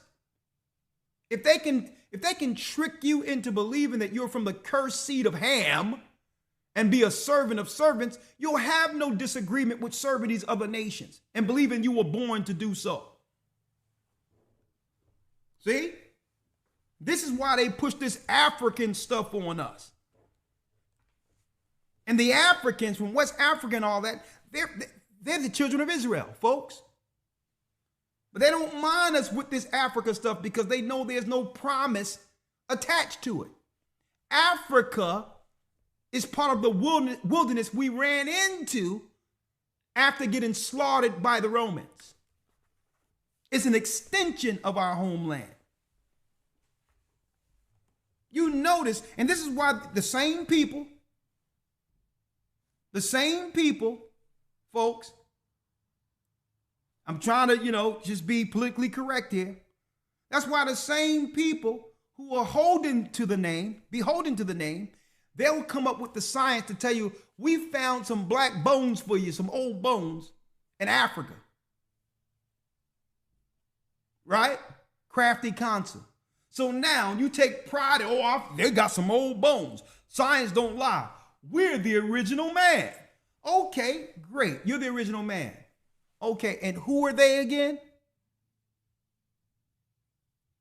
Who did this original man belong to? Crickets. They're moving you off the beaten path. The same people who are claiming Jerusalem will give you the science to stay in darkness. And then pull it right back from under you. How did they pull it back from under you? Those same scientists came 8 years later and said, well, I'm sorry. It so happened that we found older bones than your black bones in Europe. Sorry.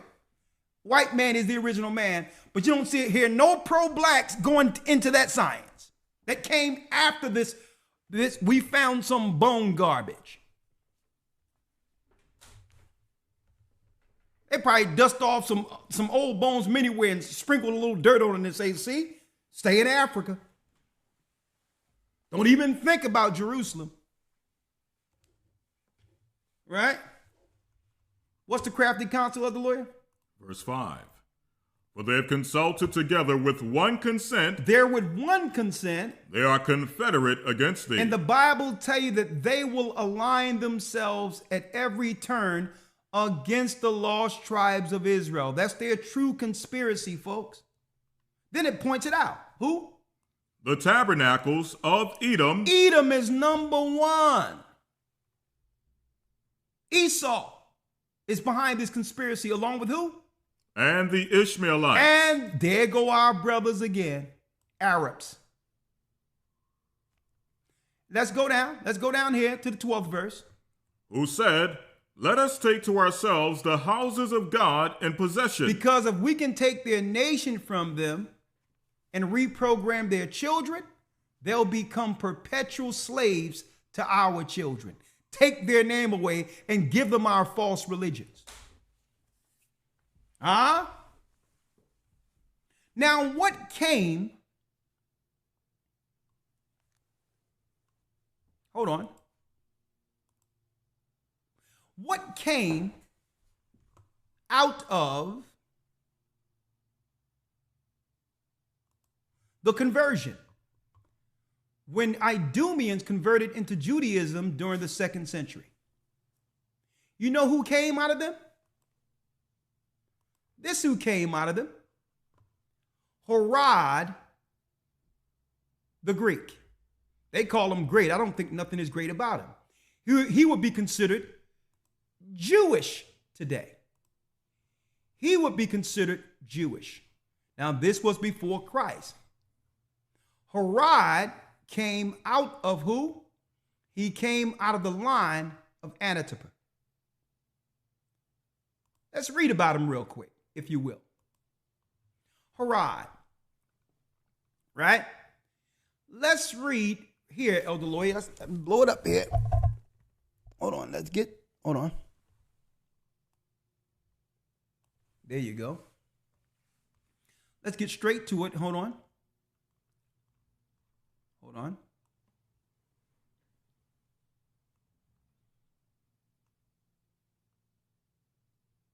Herod, right?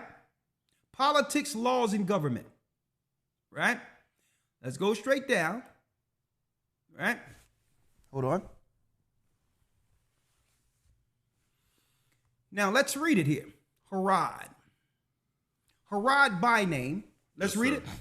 Herod by name, Herod the Great, or Herodes Magnus, Roman appointed king of Judea, 37 to 4 BCE. So he was actually appointed king of Judea. I mean, a ruler over Judea. Read it again.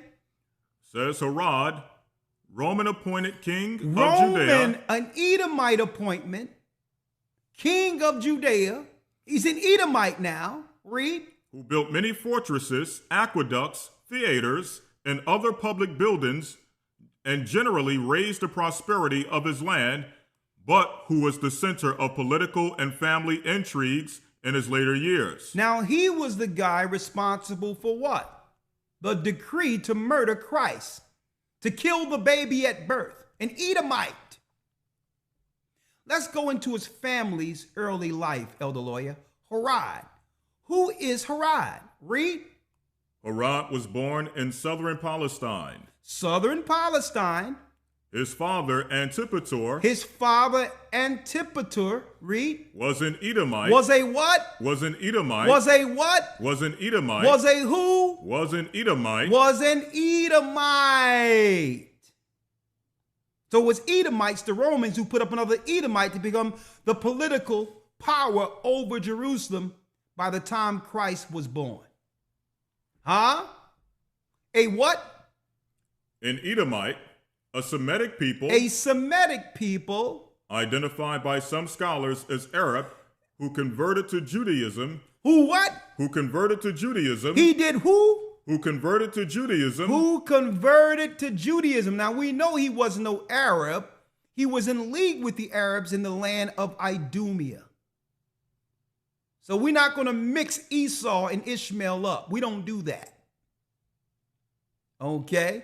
His father was Antipater, was an Edomite, a Semitic people, identified by some scholars as Arab, you can throw that out, who converted to who? To Judaism. To Judaism. To Judaism. And where? In the 2nd century BCE. In the 2nd century.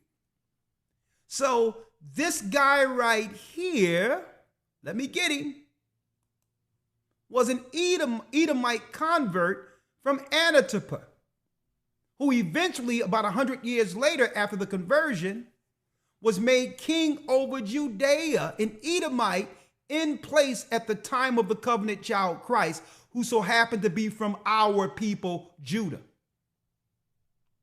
Oh yeah, it gets good. So let's check out and see if this particular king was actually waiting for the promised child or the covenant for his people.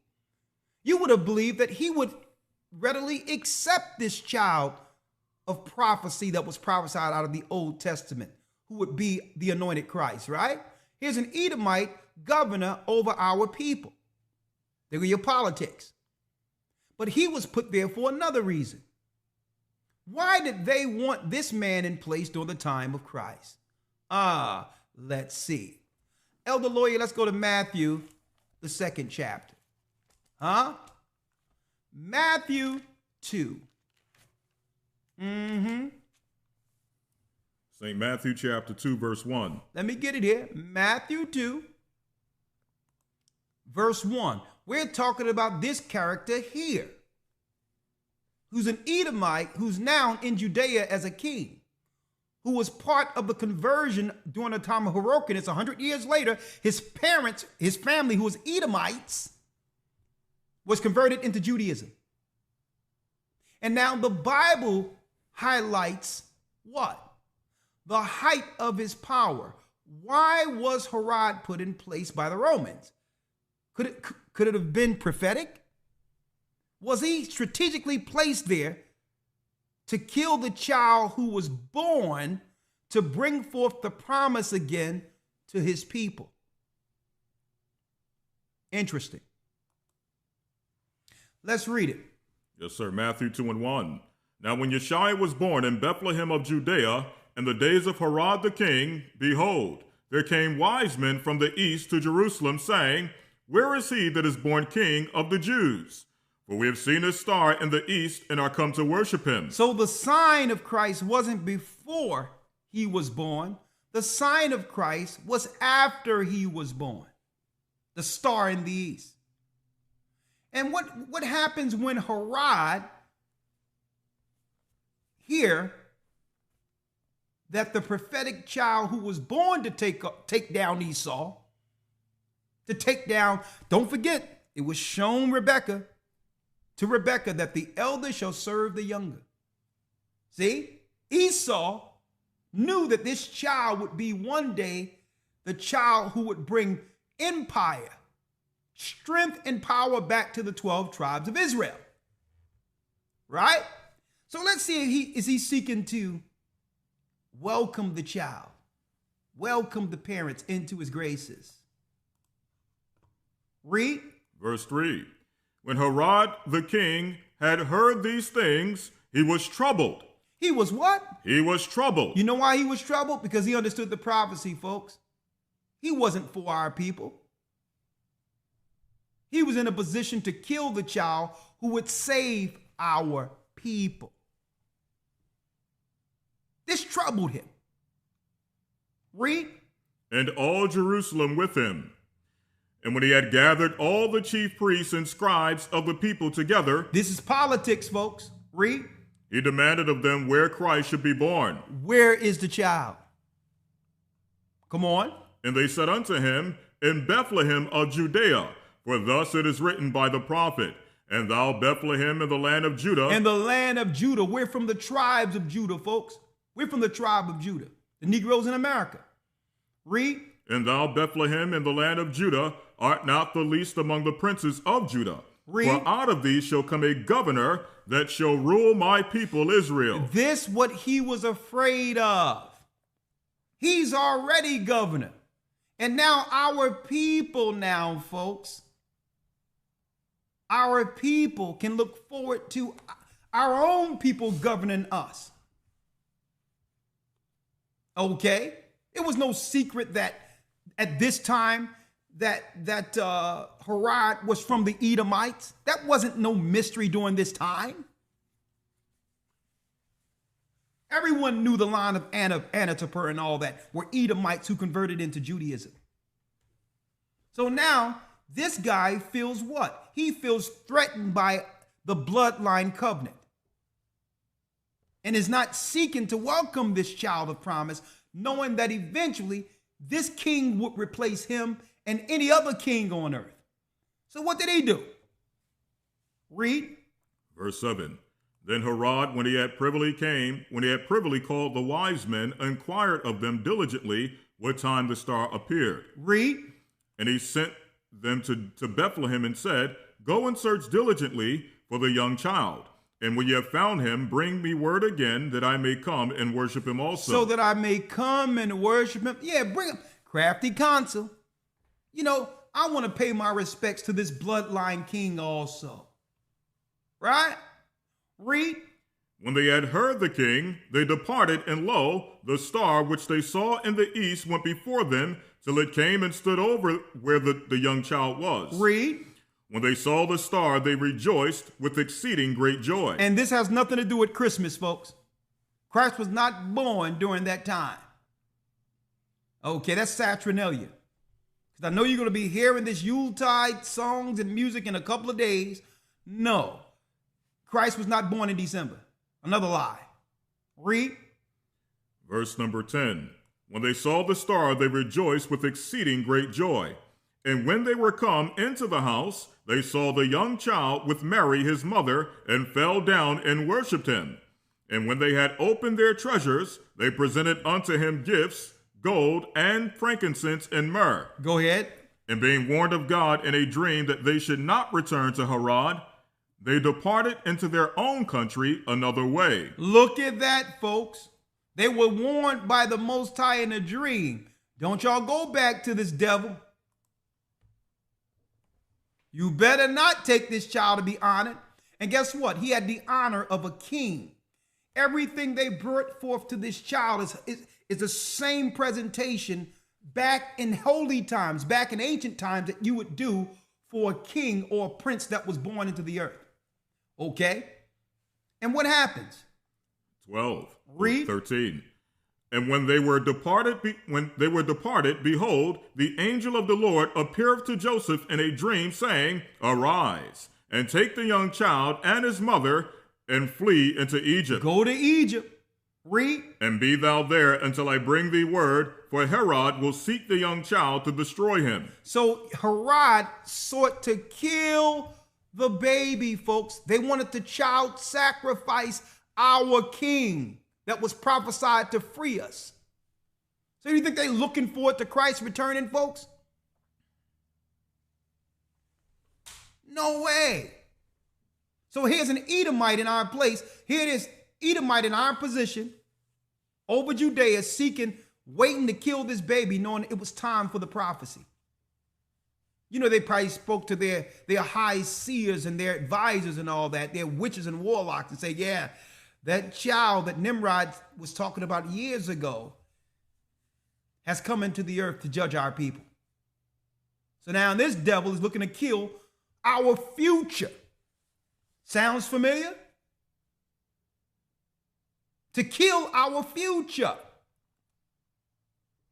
So what the Herod does in turn when he realized that the baby isn't coming? 16. Yes, sir, verse 16. Then Herod, when he saw that he was mocked of the wise men, was exceeding wroth, and sent forth and slew all the children that were in Bethlehem, and in all the coast thereof, from 2 years old and under, according to the time which he had diligently inquired of the wise men. So what did this devil do? He went and slayed every child, killed every child 2 years or younger, from the time he sent the wise men to find Christ. And guess what?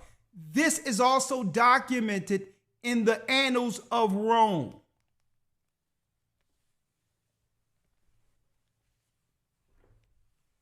Huh?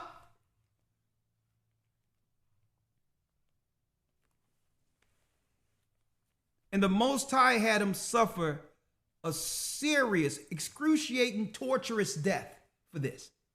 When you look at the research on what happened to this guy. When you look at the research, the Most High had him go out. You know, I mean, he had boils over him, all types of stuff. He went out hard. Another political decree to kill our future. Y'all see this? And then later, right? Now the Edomites are in place, right?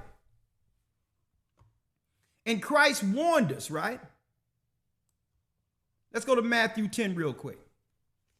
And then go to Luke 19.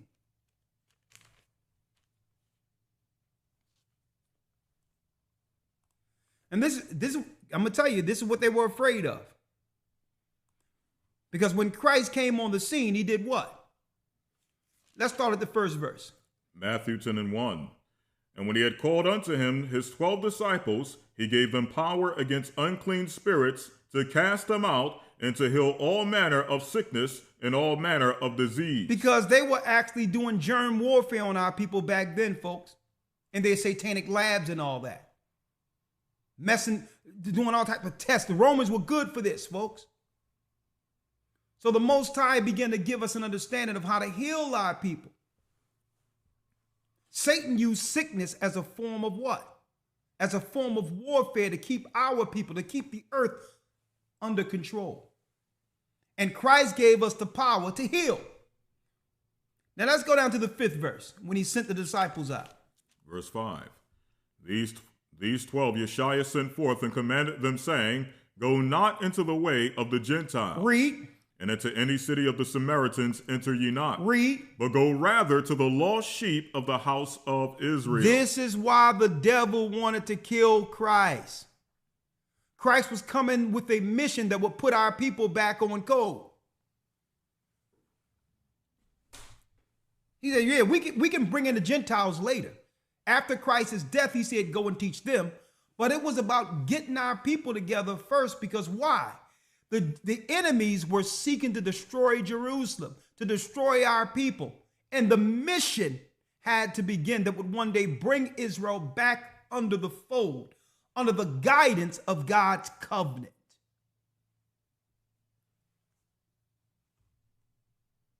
See how these devils operate politically and otherwise? So this is why they wanted to kill the child, because it was what? He said, go tell our people, the Savior has come. I'm going to give you the completion of what Moses instilled with the law. I'm going to complete this. And with this knowledge, it doesn't matter where you are. You will one day find me. You will one day find your God and get back on code and understand this conspiracy. But go rather to the lost sheep of the house of Israel and tell them what? And as ye go, preach, saying, the kingdom of heaven is at hand. Tell them that what? Tell them that their kingdom comes next. We're in the last days of the Roman Empire, folks. So guess what, folks? What happens? I'm going to show you what happens. After Christ's death, and the ministry has now began to gain some level of steam behind it, where even the Gentiles are leaving their pagan temples to follow this way. Right? What happens in 64 AD? Well, this is what happens. Right? Another devil pops up by the name of Nero. Nero.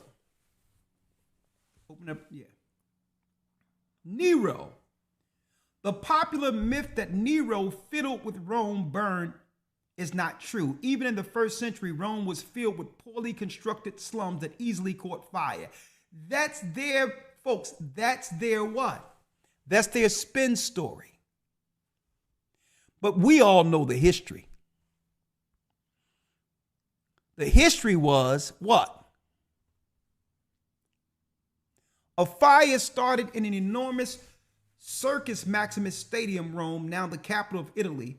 When the fire was finally extinguished 6 days later, 10 of Rome's 14 districts had been burned. Right? But this is what, and it's in that literature that I got, that white paper on Judaism, folks. I just wanted to use this as a picture.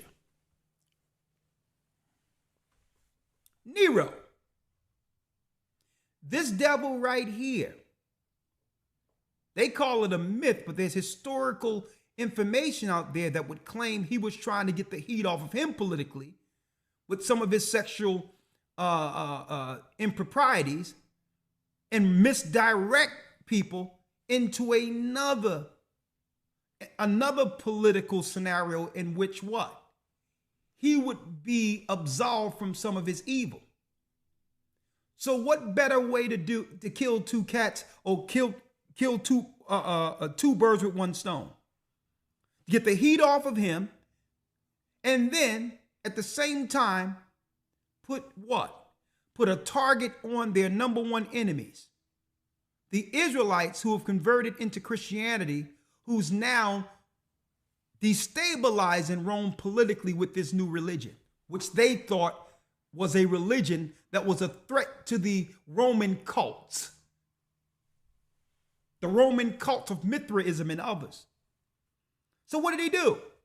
Well, they said that he paid mercenaries to burn markets and all that, to blame it on Israelites who believed in Christ.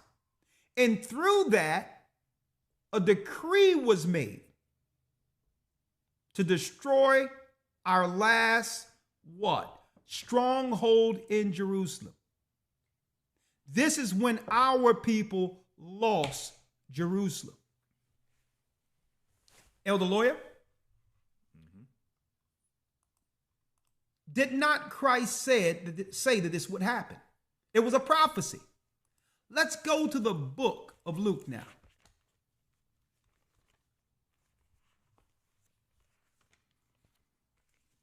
One conspiracy after the next to destroy the children of Israel.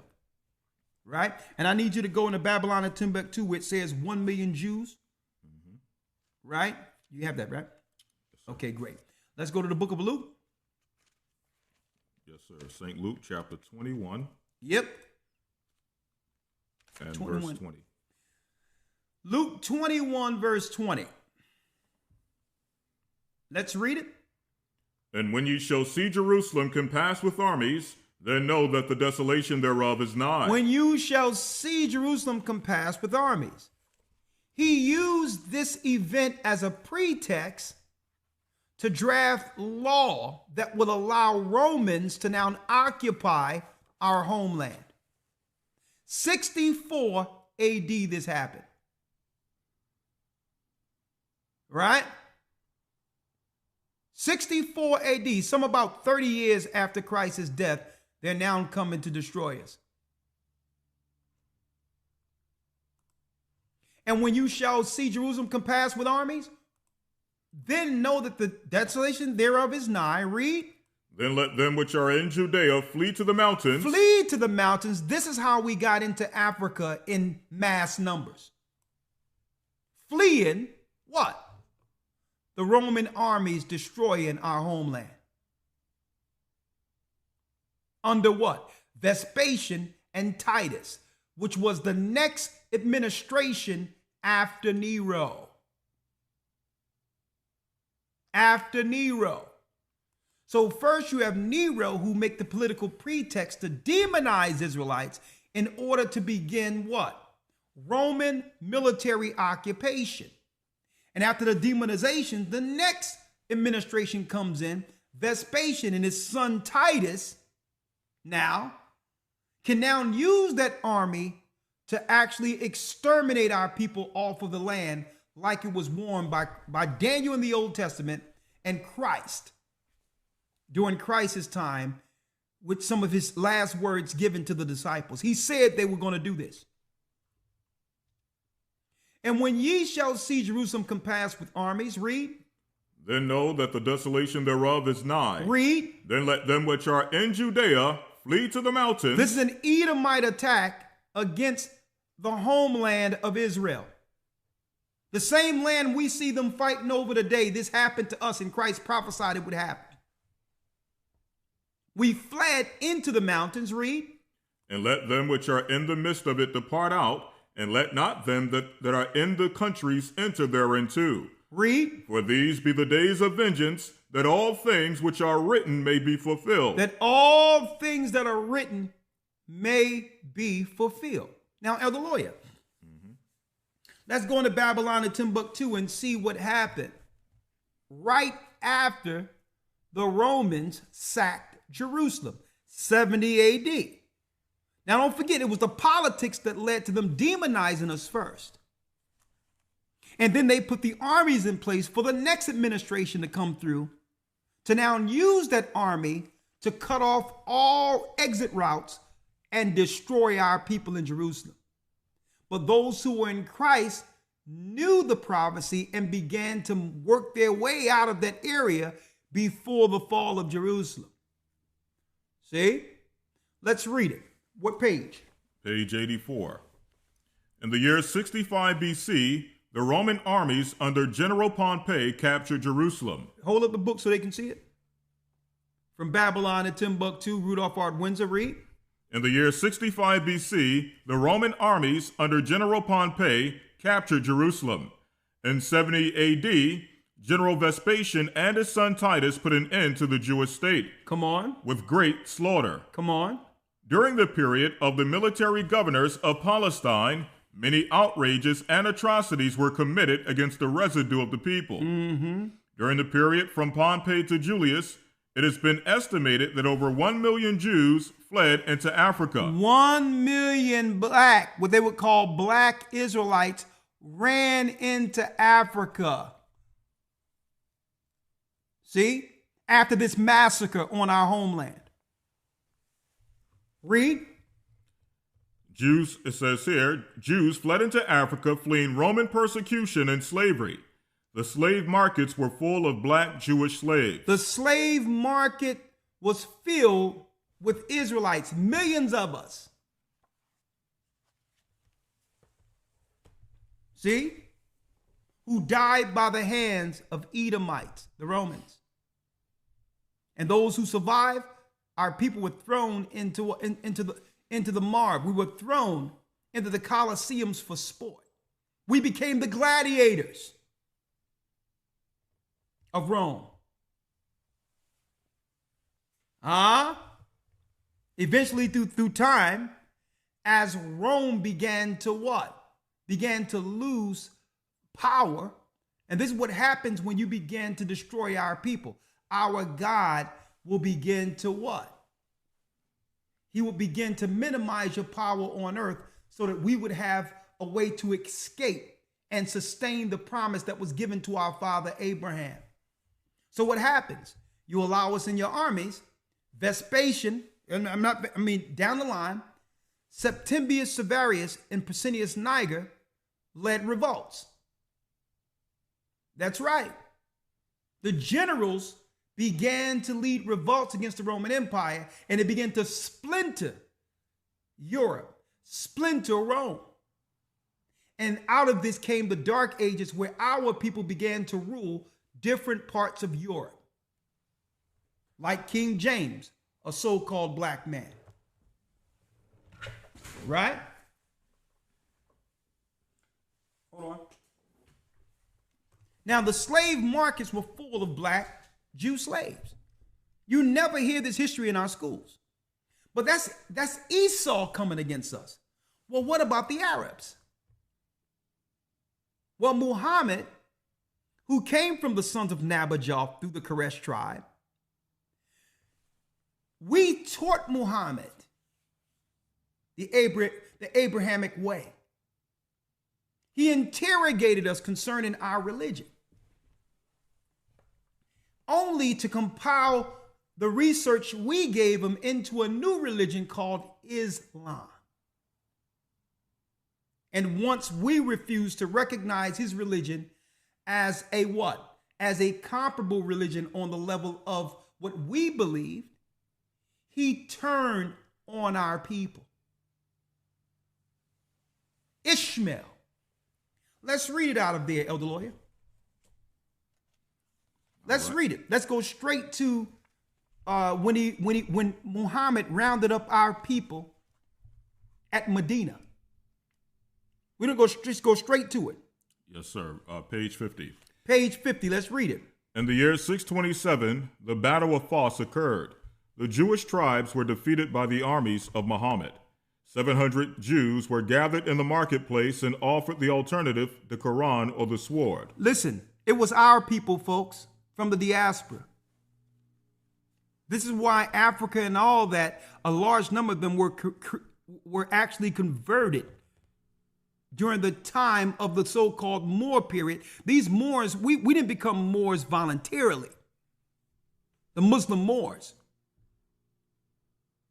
Okay? It was the Arabs near the time of the Crusades who began to slaughter our people under a decree connected to the Roman Catholic Church. Ishmael and Muhammad, Ishmael and Esau working in tandem to conspire and destroy our people now through an Arab ideology called Islam. Let's read it. Come on. But the devout Jews were accustomed to martyrdom. They did not hesitate in their choice. Muhammad carried out his bestial threat, executed the Jews. He executed the Jews. And the women were sold. And the women were sold. This was at Medina, folks. They took 700 of our people in front of the public square and say, you either what? You choose Islam and convert, or the sword. Which one? These are the sons of Ishmael who were doing this to us.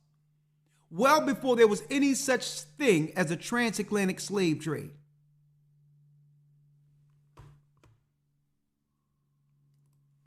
I didn't have an opportunity to show this book in the academy, but I'm going to show a few pages out of it today. And I think everyone needs to get this book at a time where even the Biden administration and others are seeking to pass laws talking about protect from Islamophobia.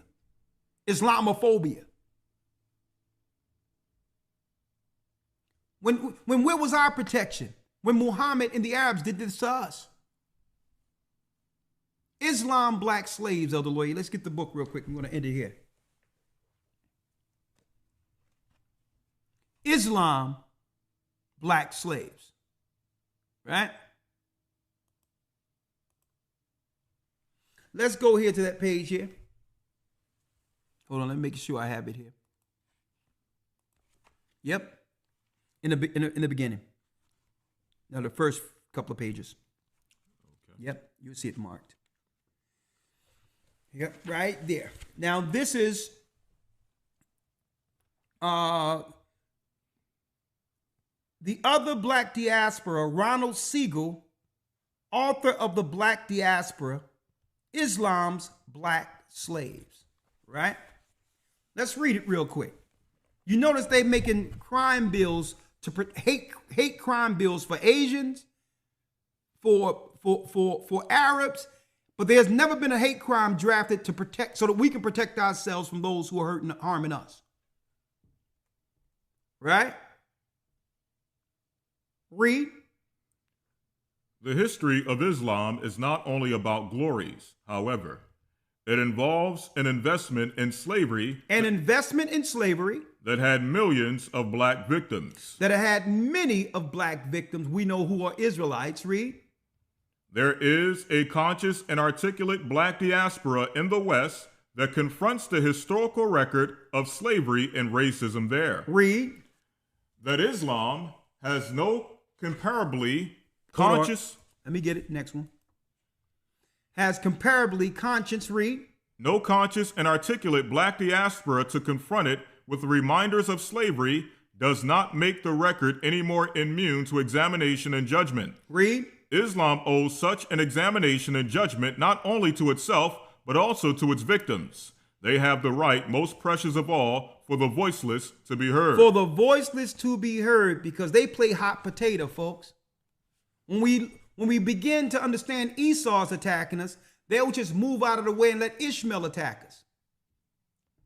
When they push the false new religion of Christianity that we realized had nothing to do with our Bible, instead of telling us that we were the children of Israel, they allowed us to go over to another slave religion, Islam, which moves us further from the records to how we've gotten here, the Bible.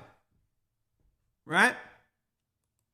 Now, Elder Lawyer, let's go to the next one here, page 37, if you will. Yes, sir. Right here, which says masters. Yes, sir. It's page 36. 36, let's do it. It says, masters were also required to treat their female slaves benevolently. So Arab masters were also required to treat their female slaves benevolently.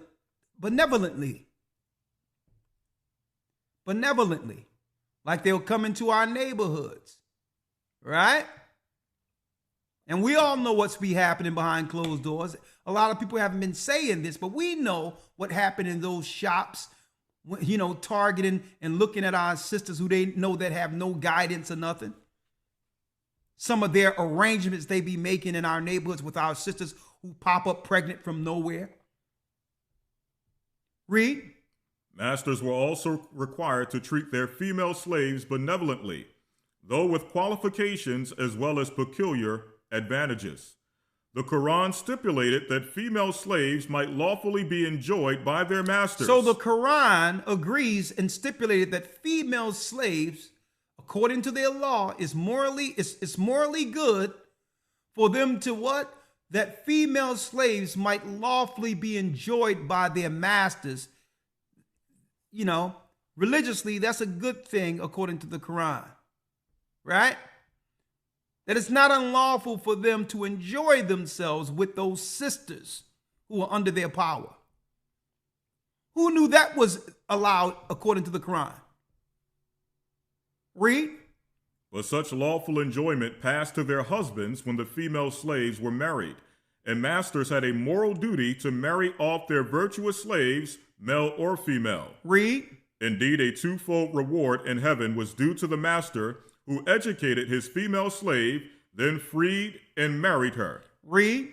Furthermore, in contrast to laws and practices in the system of slavery centuries later in the Americas, it was forbidden in Islam to separate a slave mother and her young child up to the age of 7 or so, by allowing them to become the property of different masters. Go ahead. A relevant hadith declared, whoever separates a mother from her child, God will separate him from his dear ones on the day of resurrection. Come on. Muslim jurists tended to construe the injunctions or guidance expressed in the Quran and the Sunnah in a generally humanitarian way, informed by the maxim al-asl huwa al-lahuriya, or the basic principle is liberty.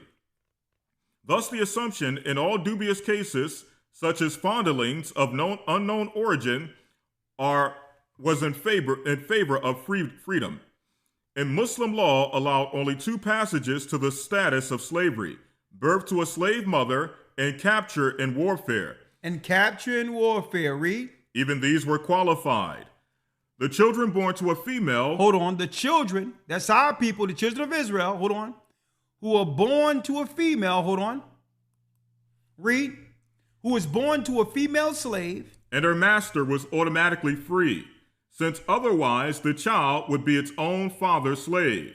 The enslavement of captives in warfare excluded Muslim ones, on the basis that Muslims would not war against each other, and the enslavement of unbelievers was both a compensation for Muslim deaths. See, it was incentivized to actually enslave those who didn't believe in Islam. What type of religion is this? Read. It says, both a compensation for Muslim deaths in lawful war and a way of promoting conversion to the faith. Yet, given the encouragement to emancipation indeed, its practice, and the effective limits to Islamic conquest of infidel peoples. So it was justified to do whatever they would like to other people who weren't a part of the Muslim faith.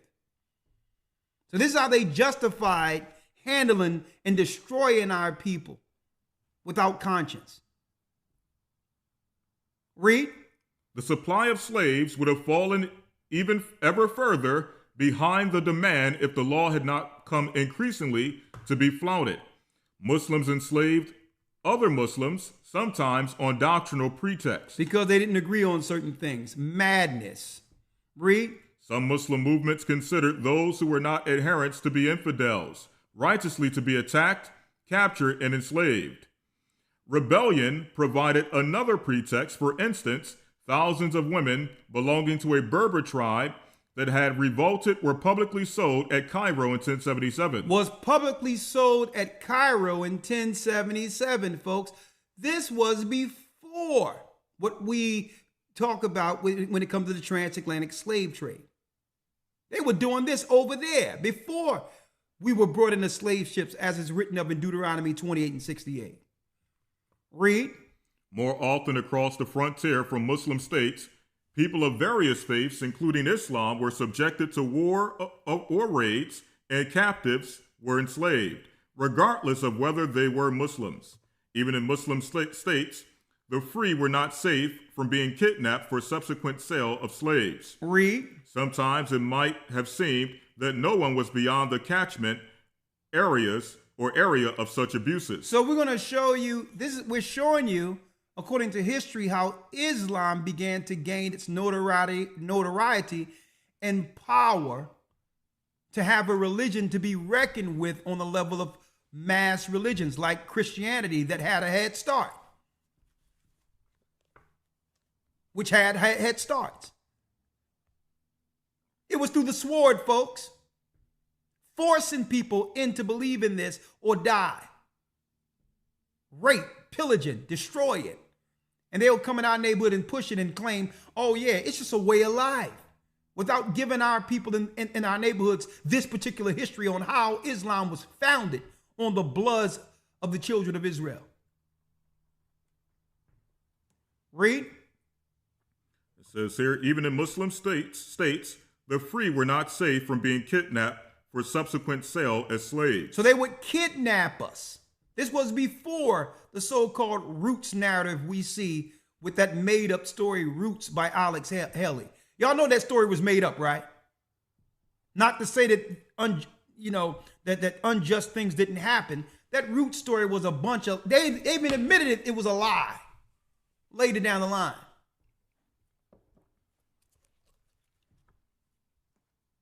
Sometimes, read. Sometimes it might have seemed that no one was beyond the catchment area of such abuses. In 1391 through 92, for instance, King Uthman ibn Idris, the ruler of Bornu around Lake Chad in Black Africa, sent a letter to protest the Mamluk regime in Egypt. Read. The Arab tribes of Jodham and others have taken our free subjects. Now, we had African kings writing Egypt and saying, well, listen, y'all, let me tell you, you all are stealing people who are free people amongst the children of Israel in Africa. They were breaking every international law known to man. And this was before the white man and others began the transatlantic slave trade. And it's deep that everyone that's fighting over the Middle East now all have a history of enslaving our people. Interesting, isn't it? But where's the anti-Israelite laws throughout history with the evil that have been executed against our people from Esau as well as Ishmael?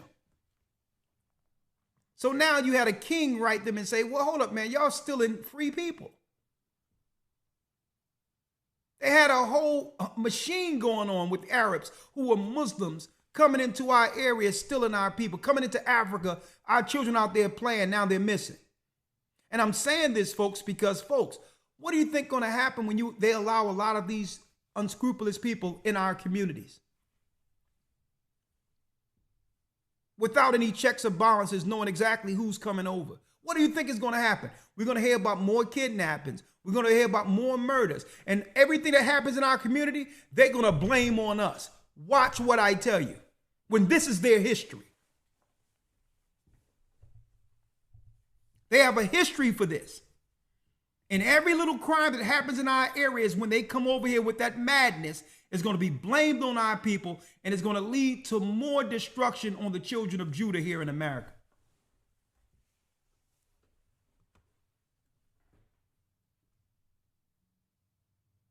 Read on.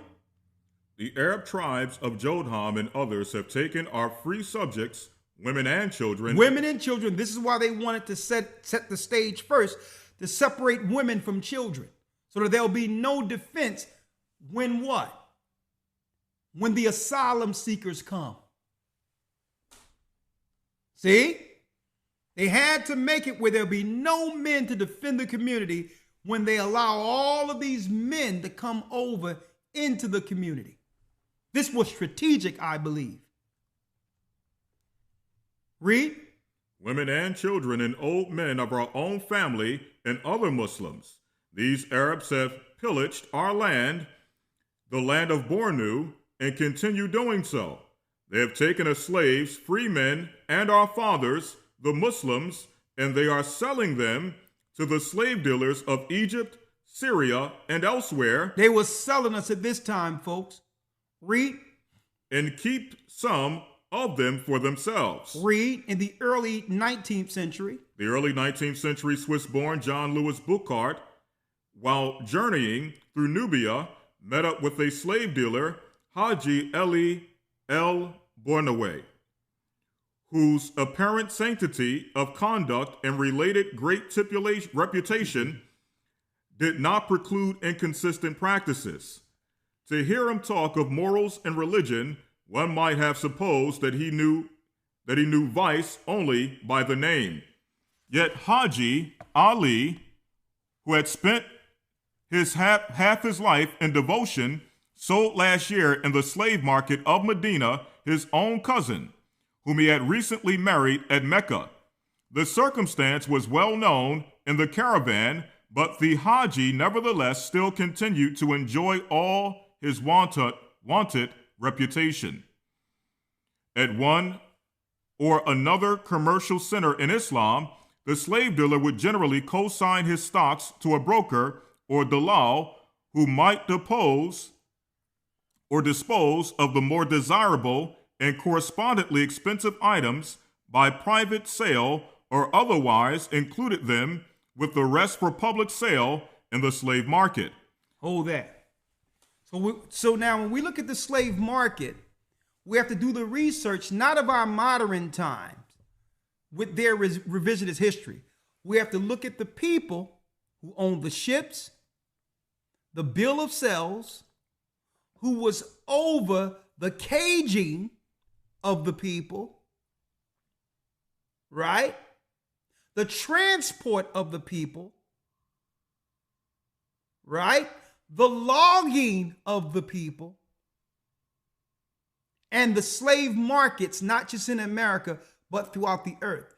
And when you look at these people and the religions of these people, it makes one begin to scratch their head. And then you'll wonder, okay, if they were behind all of this, how can they be fighting over there for that? And have a biblical basis for it. Well, folks, y'all looking in the wrong place for the holy war. We've always been on the, I would say, the wrong end of the holy war. We've always been in war.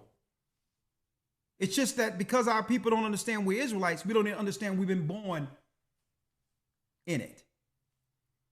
From the time that Hasmonean fight during the time when the Idumeans, who are Edomites, were converted into Judaism, to a point where they became king and sought to kill Christ. From the time after that, a prophecy happened where the same Edomites would destroy our people and have it where our people would flee into Egypt. To where the Arabs would now find us in Timbuktu, go back and tell the Romans to get finance to begin to enslave us over in Africa. Up until the time of the transatlantic slave trade, to a time present. You don't even realize, we never realized that we were all a part of one big conspiracy.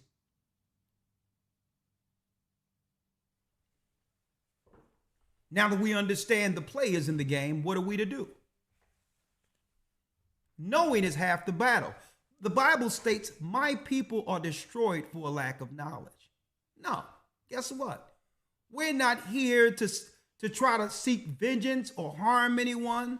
Knowing is half the battle, folks, because the majority of their power is psychological warfare. See? The majority, a lot of what they're doing cannot have been done unless they had us thinking how we were thinking. 90% of their battles, their warfare is psychological. So what are we to do? We need to understand the enemy as our forefathers did and operate with them accordingly. See? We're all on this earth together. It's not as if David didn't correspond and do business and operate with the nations who hated him. But he understood they hated him. See? Business is business. But you can only go but so far. You cannot politically align with me, and you cannot align with me when it comes to the future of my prodigy or my genealogy. You have no say politically for me, and you have no say for my people. See? Your religion is for your people. I can correspond and do business with you like everyone else, but you will not influence our children. These children belongs to God. And we have the power as parents to take our power back, to teach our children the strength that comes with hedging, being hedged by God by following God's law.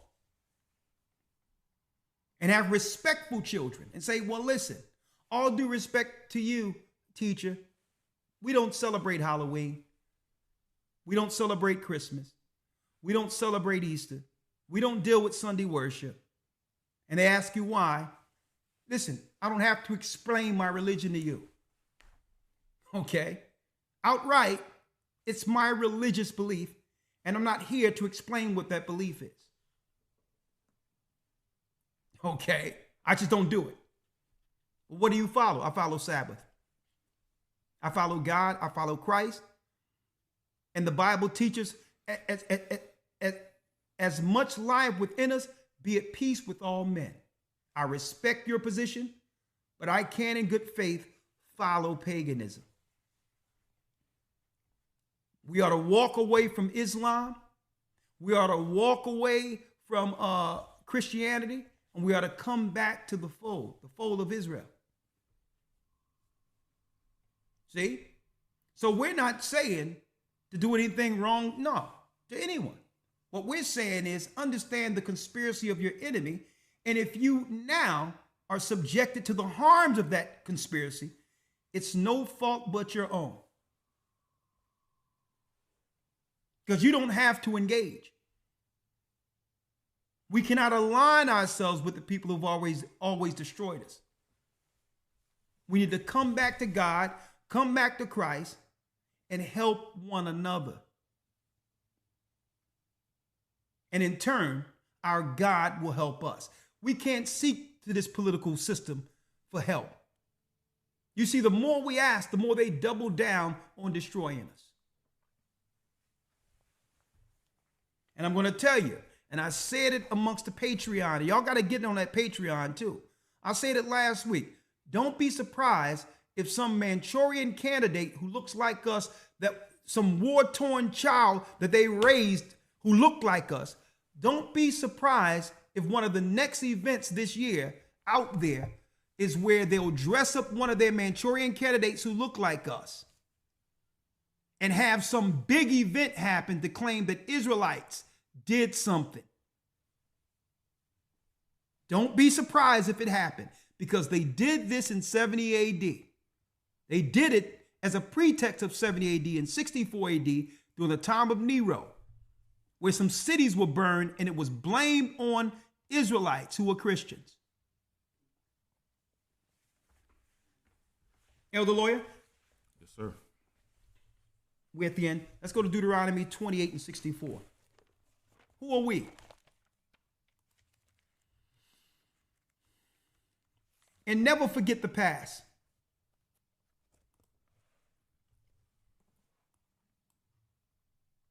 So the Most High has not given us this information to seek vengeance. Vengeance is the Lord's. Folks, we have won already. Understand that. We won. The Most High will be done. We're next. So understand, vengeance is of the Lord's. We're not using this, we're not reading this to start looking at other people, negatively. Because I can't paint all people with a broad brush. In order for them to lie to us, they had to lie to everyone, including these people who are Arabs and others who are ignorantly under these religions and believing they're doing the right thing. I believe there's good people throughout the world who haven't ran into this yet. And this is why I interact with all people, regardless of their religion, with respect. We're not to use the history as a platform or a place to disrespect others. No, the Most High didn't give us this to run around hating people. He gave us this to understand the war we were born under. And above all, the only refuge is to come back under his protection. This is why I'm bringing it forth. Because the Gentiles are going to do what they do until the Most High put them underfoot. But I'm no longer participating in our own demise and helping them bury our people. Neither should you. See? Let's go to Deuteronomy 28 real quick. Yes, sir. Deuteronomy 28 and 64. Hold up, before you go to 64, right? Mm-hmm. So because of our sin, because we didn't listen to God's law, he put us under curses. But Christ came to take away that curse. Right? So now, if you choose to be ignorant and fall under the curses or the judgment that comes through these curses, that's on you. Okay, you can believe this and continue to walk in darkness and be destroyed, or rethink how you've been viewing this Bible. Get out of that thing. It's a white man's book. We've been following religion for years and haven't gotten us nowhere. No, we've been following lies on our Bible. When you deal with the truth, you'll understand the only way back is this book. Deuteronomy 28, Elder Lloyd. Let's read, let's get here. 64.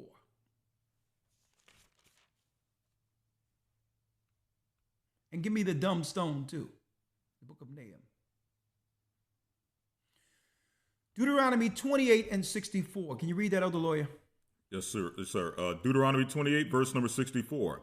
And the Lord shall scatter thee among all people from the one end of the earth, even unto the other. And that has happened. Because of our sin, we were scattered throughout the earth. But the Most High didn't leave us for dead, folks. It was a lesson. That if we want that holy land that was given to our foreparents, that was given to Moses, right? Now we have to become the holy people who have worked to deserve such a land. There'll be no need to to get the land how they're doing it right now. Okay? There's no need for that. The Bible told Esau that he'll live by the sword. So in order for him to get a land, he must now take a sword and go to war. Okay? That's not how we're going to get it. We're going to get it by getting on code with one another and believing our God so that he can fight our battles, so that he can stand before us in battle when Christ returns. And the Lord shall scatter thee among all nations. Read. From the one end of the earth even unto the other. And that happened. Read. And there thou shalt serve other gods, which neither thou nor thy fathers have known, even wood and stone. Even wood and stone. Other gods like your Caesar Borgia, this white criminal they put up to be Christ, who's not a god at all, was an actual man, a swine eater, an incester. He had incest with his sister Lucretia. Okay? And they put the image of that dead man on a cross that had nothing to do with Christ. Christ lives. That's your wood. The pagan Tammuz cross of the Roman Catholic Church. The stone is that lie in Mecca. That rock that they claim was a meteorite who came down, which was really also, believe it or not, the worship of what? A woman's fertility. When you do the research on it, it was a god by the name of Allah Uzza. Not Allah, a female deity, which is the what? The mother/wife of Nimrod. That's the god they're worshiping at the rock.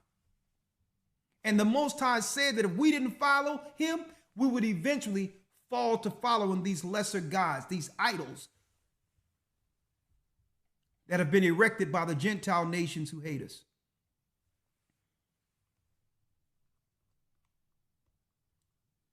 And here's the last curse. Read it. Verse 68. And the Lord shall bring thee into Egypt again with ships. We never went into ancient Egypt again. This is speaking of bondage a second time by the means of cargo slave ships. The Arabs had a hand in it, Ishmael, and so did Esau. The Romans, the Europeans. Doesn't matter what religion they follow. It can be Christianity, it can be Judaism, it can be Buddhism, whatever their religion, it doesn't matter what religion they follow. They're Edomites. They're Edomites. And the Lord shall bring thee into slavery a second time by the means of ships, and all of these nations had a hand in this curse right here. Read. By the way whereof I spake unto thee, thou shalt see it no more again. And the Most High was telling Moses that if we sin against this law that was given on Mount Sinai, that this slavery would be the last slavery or servitude our people would serve before the promise, before the fulfillment of promise. There it says, thou shalt see it no more again. The transatlantic slave trade was the last leg of our servitude. We've been suffering under slavery since they sacked Jerusalem in 70 AD. And he says, this is our last one, folks. We're this close. Read. And there ye shall be sold unto your enemies for bondmen and bondwomen. So I wonder what lawyers drafted the paperwork for properties during the time of chattel slavery. I wonder who were the lawyers drafting the paperwork and the bill of sales. I wonder who owned the auction blocks. I'm just curious. I wonder what religion they followed. They followed back then. And there you shall be sold unto your enemies for bondmen, a slave man sold to Mr. Smith down in Kentucky, sold to Mr. Johnson down in Alabama, sold to Mr. Washington down here in Philadelphia, Pennsylvania, sold to Mr. Jefferson, Philadelphia, Pennsylvania. You shall be sold unto your enemies. It's speaking of the conspiracy, Ishmael and Esau. Read. For bondmen and bondwomen, and no man shall buy you. And no man will save us out of our condition. And brothers and sisters, understand you can vote until your arm fall off. No man in any political position is going to save us. They're not going to do anything for us outside of our conspiracy. And they'll always lean towards financing everyone else to destroy the lost tribes of Israel. So wake up. Come back while there's time. This concludes our lesson for today, the Edomite Ishmaelite history. I'm glad I got all that out. I wasn't able to share some of this during our last lesson in the academy, but I didn't want some of this good information to go to waste, so I wanted to share it with you all today. And again, if you want to understand how we be breaking it down from the rooter to the tutor, get into that academy. Go to historytimes.org. Tomorrow we'll be going into a man's purpose, according to God. The first time ever taught in the academy like we're going to teach it. That's right, folks. What week are we in right now? We're going into week 7. We're going into week 7, actually. Week 7. So if you do get in, we'll still give you the past lessons to catch up. You can still get in while there's time. We still have a full month and a half to go with this academy. So you can still get in. Go to historytimes.org, and you men, young men, it doesn't matter. You want to be a part of this lesson. We're going to speak about God's purpose for man since the beginning and how we can get on code with him. And by doing so, everything else fall in place, whether it be money, whether or not it be that the Most High would bless you with a wife one day or children. Maybe you have family already and you have to now what? You have to get back your power in your house so that you can actually rise as a family and leave a legacy on earth. So it doesn't matter whether or not you're single, you're married, whatever the case is. Men, you want to be in that lesson tomorrow. Wisdom that you wish we would have obtained during our time here, in Babylon. And next week, we're going into the purpose of a woman. The full breakdown on comparing a woman whom the Most High find favor with, comparing her to wisdom and the Holy Spirit. Man, I'm excited about these next 2 lessons, and I'm sure you will be also. Again, go to historytimes.org, and again, you can support the church right here, our lessons. When it comes to support, because they don't want to allow any incentivizing, even though every other channel has it, but they won't allow this channel for some reason, right? So if you want to help the church, as you can see right there, $, GOCC 144 donate, okay? $GOCC 144 donate. If you don't have that, it's okay. Go to gatheringofchrist.org, okay? And look under donate, which will give up more options outside of Cash App.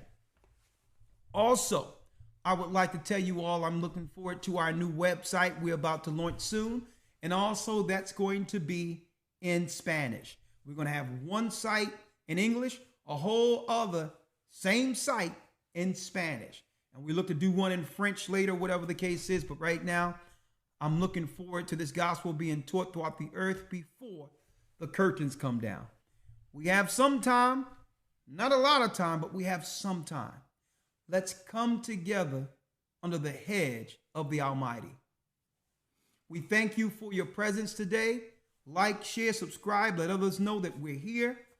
And may the Most High be with you. Stay prayed up, sin not, and keep in mind that the Most High is calling back the children of Israel. All right? Blessings.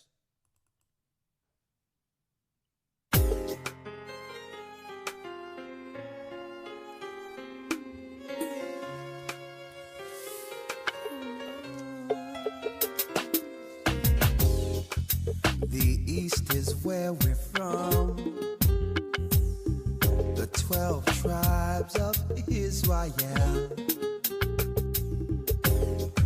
And 721 BC, the Assyrian king, he took us down, we fell.